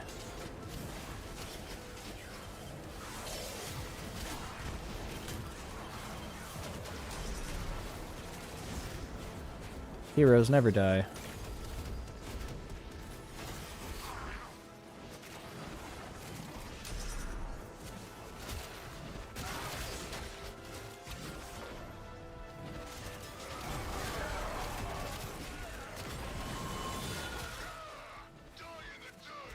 I guess as a reminder with my, I think I do this in my comprehensive overview, but a lot of times I'm slash dashing to a target and then breaking it with a melee. So the combination of that is what, and I think that's, if I had to say, that's why I used one still, because if I'm using this, I'm compromising my grip from my ability to aim and use left and right mouse button. So then I got used to using one for slash dash, breaking it with melee attack, and not using one hand for both of those actions. There's a little bit of the theory in there. I was one of the few people that like played WoW to that the crazy level that I did in arenas, and I didn't use like I used this mouse, you know, just the G903, because it was better for you to distribute your keybinds rather than keeping them all bunched up on one digit like your thumb. Like those MMO mice, I had one way back when I played in Cataclysm, and it was awful. Like it was more of a hindrance than it was an advantage. Like once you got to a certain level, you just couldn't use those. You weren't fast enough. You didn't have enough fingers to like clicks per second, putting everything on the same hand.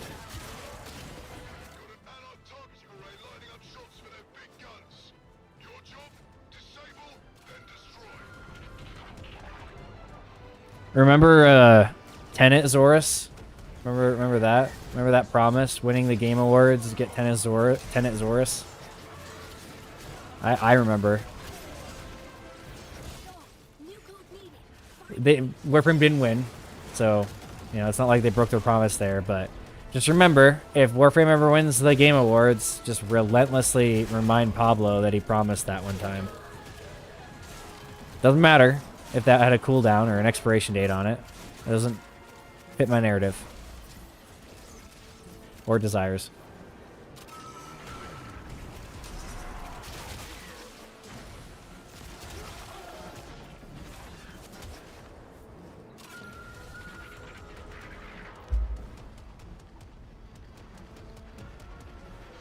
Corruption complete. Anarch targeting impossible now. Use authorization. Make permanent. Maybe they'll fix it. Access codes needed. You find Just hold that against me forever.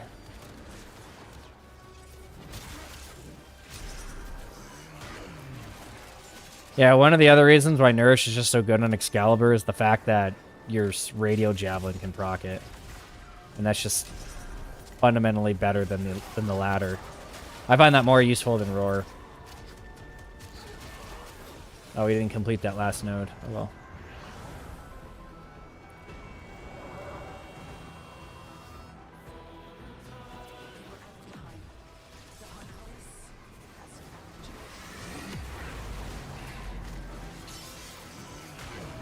Alright.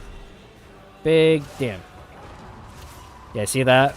See how much damage that does to this thing? And that's...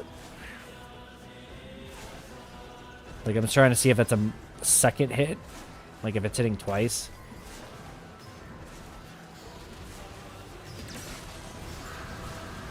Good kitty. Yeah, see, I'm, like, hitting it for million with, like, a status tick. With, like, the gas that I'm applying to it. And it does more damage if I hit it in the feet. But... and if I keep Nourish up.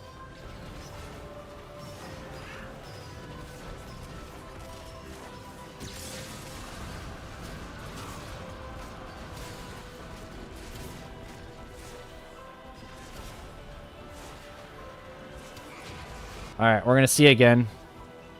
We're gonna see again who is doing the damage.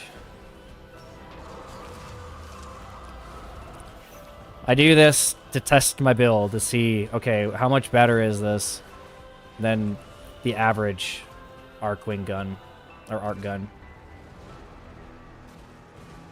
And it's not like I'm host where I have some sort of advantage here. Alright, time to go.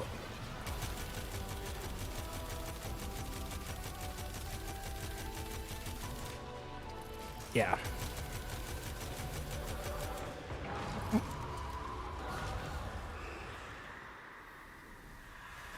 Yeah. So that's I have a video showcasing my Arcwing, that Arc gun. That's Kuva Yunga, the one that everyone talks about being trash. Apparently. I don't know, that's what I heard a lot of. I don't believe that, obviously. And that's not what I think reality shows. Oh, kitty. You want to say goodbye? I know it's bedtime.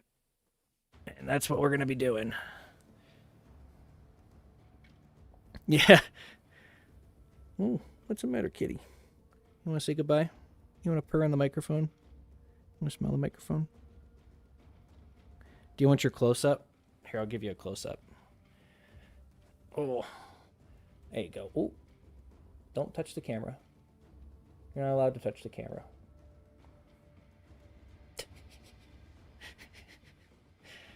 Kitty. Meow. I don't know if you guys can actually hear her when she meows. Meow. Do you want me to put you down? Do you want me to put you down?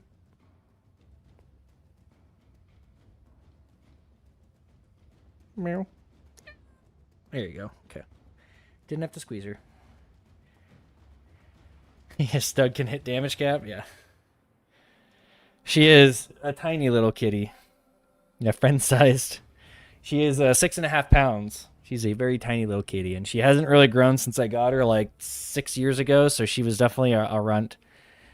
Probably spent a while malnourished on the streets because she was a rescue who probably had some pretty hard times before I got her at the shelter. Okay. So I think that kind of definitively shows how powerful that heavy attack spam actually is, because that is quite capable in comparison to doing 10 Okai on an actual like Exalted Blade build. Okay, I've switched back to my Afflictions build, or my Influence build, because I'm still milking up them Excalibur kills. Oh, look at where we got now, too. I got only 9,500 left until I hit, 7 figures? Yeah. There you go. Where's Kitty? Keep going. Keep doing that. Well, they want to see you play. Come on. They probably want to see you play.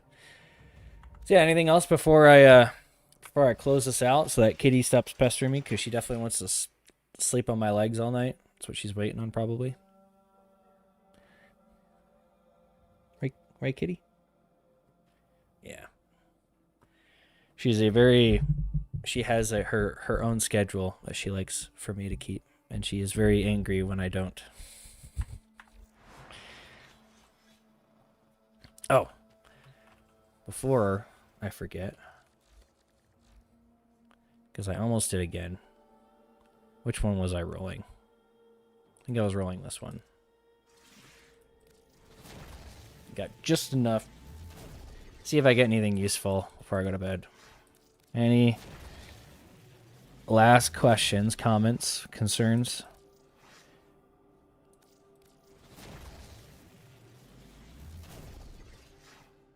Oh, no. That was so close. Remember, Riven's combined from the bottom up. So this one, if it was switched, could be a gas electric Riven with crit chance, which isn't useful, but it's not awful. And obviously negative combo isn't great, especially if you're trying to run gas electric. Oh boy. Okay, yeah, this one might be cursed. This one's actually not terrible, but the negative on it is kind of like meh, where it's not really valuable. It's not that valuable. I don't know. What did I roll recently? I sold one something similar to this. You can't see that. Dang it, I can't show you. Oh. Yeah, just as a reminder, I have a whole video talking about this. A lot of the Rivens that I sell are clearly to people who don't watch my videos because that's the reality of it. Yeah, but if someone buying this Riven probably doesn't watch my videos, and that's okay with me. But something like that, that's not bad. You can actually use this with 60-60 cold to get your magnetic and get pretty high magnetic, and they would work pretty good. So you'd replace prime pressure point with that. You get extra range. You just have to use 60-60 cold instead of magnetic in order to force that to magnetic. And the same thing with here. This is like just straight up drop and upgrade for prime pressure point. And these are pretty cheap. These don't really sell for that much, but they're really good. This used to be the god tier stat stick stats right here for prior Tekra Encore for dual Ichor, magnetic toxin, dual Ichor stat stick for slash dash. This was the GOAT. You're required to use Raffle Advance, though, to make it work. And this is the stuff I talk about. If you wanted to roll a really good dual Ichor Riven that's easy, just roll something like this, and that's all you need. Just needs to replace Prime Pressure Point. And you could even run something like this. This is actually not terrible either. You drop this in, you can replace... You can get attack speed, but like the problem here is you can't really replace anything in the build. Like, let me go to that. That's where that one's not that great. The one I sold that I had before it was actually damage. It didn't have attack speed in it, but no. It was attack speed, damage, electric is what it was. So like here's an example where if you dropped this in, you would have to change this over to cold. Oh, if I'm not dumb and I can actually find it. So you'd have to change this over to cold, and you'd still get a toxin bias, so you're pretty good there. But then you lose because this has status chance and attack speed instead of, like, damage. Then you're losing out on, like, a lot of bonus damage. And yeah, you get some damage once it incarnates. Like, you get this plus 100, but you're better off not using this, and you're better off using something with damage, maybe status chance, attack speed if you want it, and then any elemental sort of combination. You can run cold, you can run electric, and then just force combine it here. For those that care about dual Ichor stuff. I'll put this back to its proper no ribbon build variation. I'm still looking for a unicorn. That's what I'm rolling. The unicorn is literally this, but the cold and electric are switched. That's the unicorn. If you roll one of those, if you roll one of these with toxin, electric, cold, minus efficiency, I will give you 10,000 platinum for it. Literally.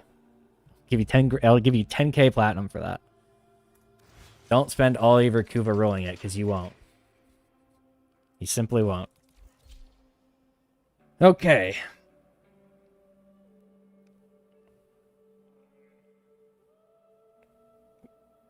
Explain disposition. Well, things that people didn't use for a very long time have higher disposition. That's to put it simply. So it's this arbitrary modifier on the stats based on usage. So like Okina is probably the best example of this. Oh, dang it. I can't show it because I don't have Kuva to swap between it. That was me furiously clicking, if you could hear that.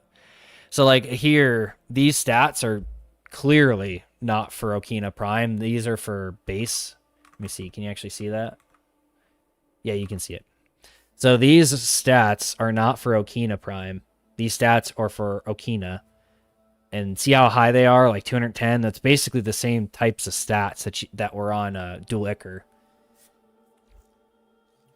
And then if you actually look at Okina, which I think I have it on here. So Okina Prime, that's what they actually are on Okina Prime. So literally like halved. And it's just because Okina Prime is a newer weapon. Newer weapons start at low disposition and then they work their way up. They have to start from the bottom just like Drake did. And therefore they start low and then they get higher up. And in the case of Dual Ichor had really high disposition before they added the Incarnans, and then DE did an oofs and they didn't nerf the disposition in time, and therefore enough of the community. This was one of those scenarios where DE made they didn't do something because the community complained about it. They were going to nerf dispositions on things like Dual Ichor and Torrid, and then they decided not to because there was enough backlash. Torrid is not as good as people tell it. I'd say that it is. That's just my opinion, though. I think Torrid's overrated. It's fun, but... Well, actually, I would say it's not fun. It's ridiculous, and that kind of makes it fun. I've used it some, but most of my usage for Torrid is actually before the Incarnan, when it was used to, like, control defensive points and stuff. Like, you could... when I would play Necros, you could create like a little death zone in a doorway for some of the defense targets. Yeah. And the biggest mistake, I guess this is what I'll leave you on, is you don't... Do I have my Racket Dark Dagger? Or my Dark Dagger Raven? So, just as an example, I don't even have any Dark Dagger Ravens right now, and that's some of the most ridiculous profit I've made, because Dark Dagger Ravens, if you roll a good one, people will buy those for Hildren, and they sell like hotcakes. So, that's my little... Observe the Riven market, do some build crafting, figuring out what it is, and that one. And that the only reason for that is because of Radka Dark Dagger and its special passive. You know, the special passive that it'll literally regenerate shields from hitting targets, and it works with influence. So then you could just generate absurd amounts of shields. And obviously on Hildren, it's like probably the default melee weapon on Hildren for that reason. You could basically have melee attack and then just get infinite shields and overshields and everything. Yeah, so that's where, like, Dark Dagger, if you wanted my, right now, just, I don't even have any on the market, but they sell as soon as I put them at a reasonable price. I usually, my last Dark Dagger Riven, I had it on the market for an unreasonable price for a while, and sometimes they still even sell at that. But it usually has to do with elemental combinational stuff, because it gets pretty tight. Like, I'll just show that. Like, this gets pretty tight, so if you can get a Riven that replaces two of these, like a cold electric or a heat electric, that's where these scale really well. I'm trying to remember what's lacking here. I feel like there's something that's lacking. Like, you can't get any, like, you don't really even care about crit chance here, but you could probably get it on there and do decent amount more damage or get more attack speed. Oh, attack speed. So what this is missing is attack speed. So if you can fit attack speed into this with a Riven on either gas or viral, both work just fine. Gas, I think, does more damage overall, but viral works just fine as well for utility. So if you can build this with a Riven that can fit also attack speed, then that is a Riven worth quite a bit. And you can sell it, and you can make some pretty stupid profit off of it. It reminds me I should probably get another one, another Dark Dagger Riven and roll it, but I just don't care at this point. I kind of liquidated that one. I was like, I don't care about Dark Dagger anymore. Persistence is a thing. Too bad it's not good enough right now, though. Yeah, Tenant Exec. I played with that a bit here and there. Still, I think the sleeper, and I got asked this before, the most sleeper one is Furex Incarnate because of the way this melee kill blasts, and I did show that on a... I think I showed that on my last stream, how ridiculous. It spreads impact, blast, in slash if you use the evolution for slash. Like blast causes slash, but that's not worth it. But you can really spread some... You can spread some stupid stuff with this. It's really powerful. And if you get a Riven for this, you just want electric and melee damage. Those are two things. I rolled this one quite a while back, I think. Maybe I didn't. Maybe I didn't roll this one. I feel like I bought this one. Yeah, I probably bought this one. You could also just get one of the equality Rivens.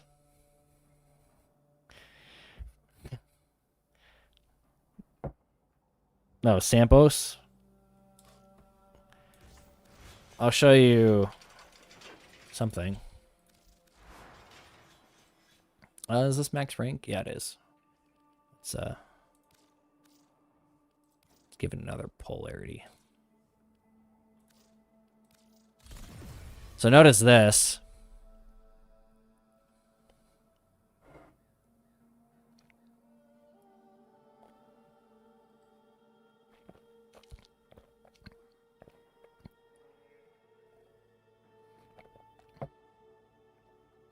So this is one of those examples of a Riven that I believe I bought this for 40 platinum a long time ago.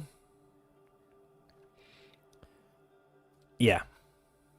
So this Riven is one of those things where because it has innate heat, if you want influence, you have to force it to gas or blast in order to get electric. and therefore spread influence with the shockwave. So that's pretty much what this is. I used this basically never, but I got this Riven because it was like listed for 40 platinum, and I'm like, okay, if the stats or if the combination, like the elemental combinations are correct on this, then this is worth a lot more than 40 platinum just to even play around with. And so that's why I have that. I could probably put steel, I guess seismic. Yeah, this is a slam nonsense, so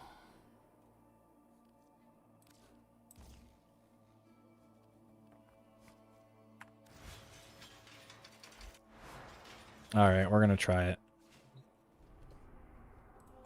Sleep be damned.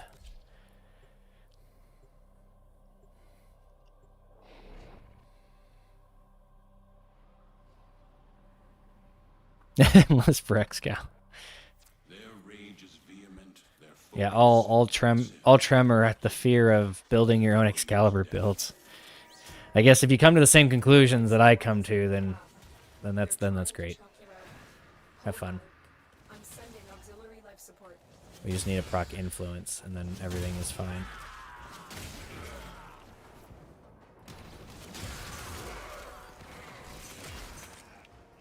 Okay, that was kind of ridiculous. Yeah, like gas. Or make this even worse.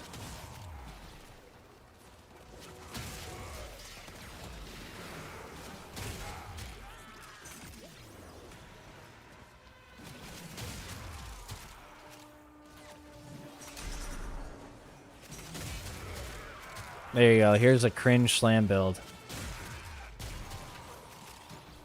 With Sampanos on a unicorn ribbon that forces gas electric. So it basically saves 2 mod slots forcing that. Like, the toxin isn't necessary there.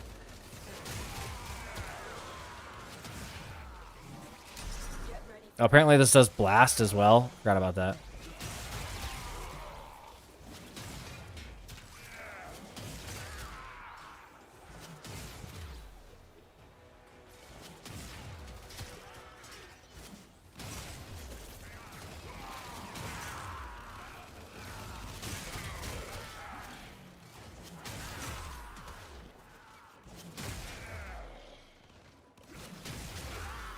I've delivered a life support capsule to the area.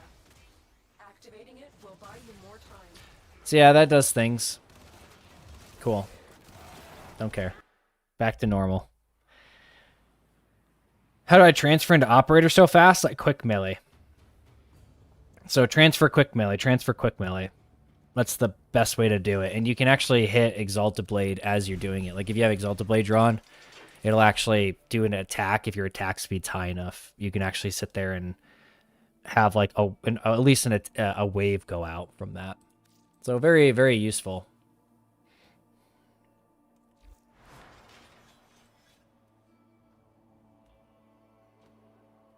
Yeah, for me, my keybinds are different. This is just how I've had them set up. So I had my interact set to E and my quick melee set to F.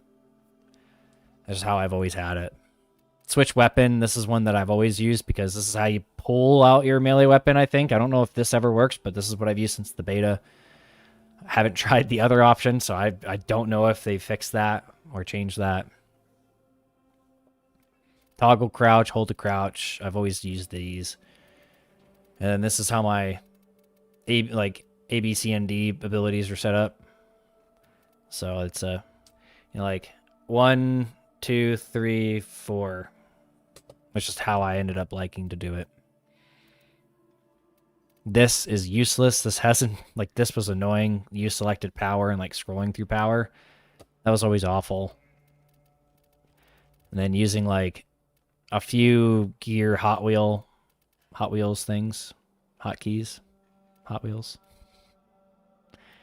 So a couple of emotes, like for Gemini skin. I think that's really it. And I guess I might as well do this while I'm here. This is what I use for settings. Don't go over high, it's worthless.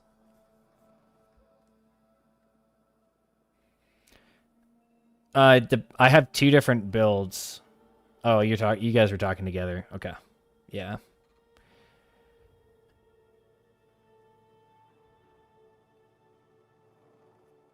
Yeah, don't do ludicrous. It's not worth it. The particles are way too ridiculous. It's not worth it.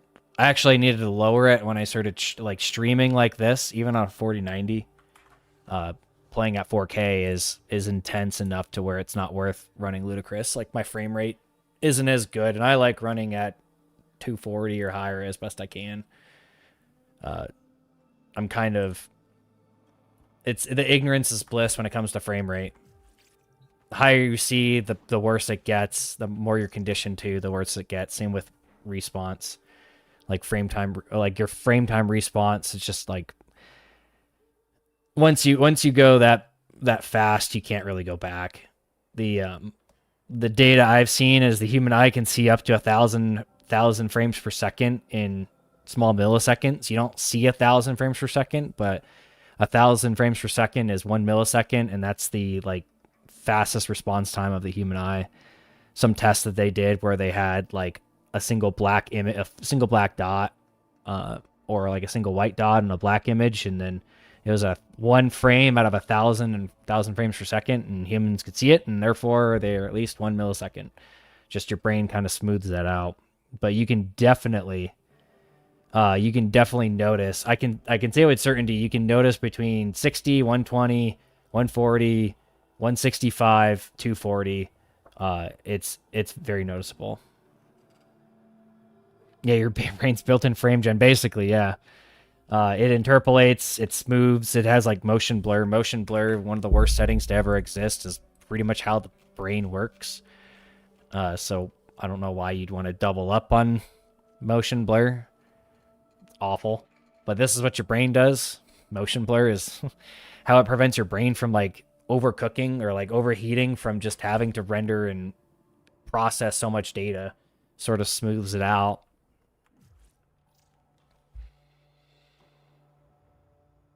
Yeah, you think the refresh rate of your eyes is limited to the wavelength of... Technically it's not unlimited. Technically, the refresh rate of your eye is limited by the speed of light and the wavelength and how long and the deposition of that electromagnetic radiation into your retina. Technically, that's the limit. Whatever that would be. The what is the frequency of blue light? A terahertz. This is getting some nerd shit right here. Yeah, so you'd have to take the inverse of that, and then you could find the probably nanosecond response time of the eye. Based on the limitation of electromagnetic spectrums. Now, if we could see in gammas, it would maybe be higher energy deposition, faster wavelength, or higher frequency wavelength. You definitely don't want to be blasting gammas into your retinas. Please don't do that. There's only a few ways you can actually do that, and it involves nuclear reactors. Don't go full Fallout on yourself. It depends on how much Adderall you're on, yeah. Never done that. Don't do drugs. Drugs are bad, okay? Caffeine is safe and effective. In moderation. Cast gammas into the eye. I've definitely been hit by gammas. Ideally not in my eye, but I have in fact been hit by gammas before. Work around nuclear power plants is the consequence. Okay. Well, I think that's probably a good place to stop it so I can go to bed at actually still a reasonable time. Still got to get my beauty sleep. Got important things to do in La Mañana. So I thank you all for joining me, and it was fun. Hope you got some value. Hope you had some fun. So yeah, thanks for joining.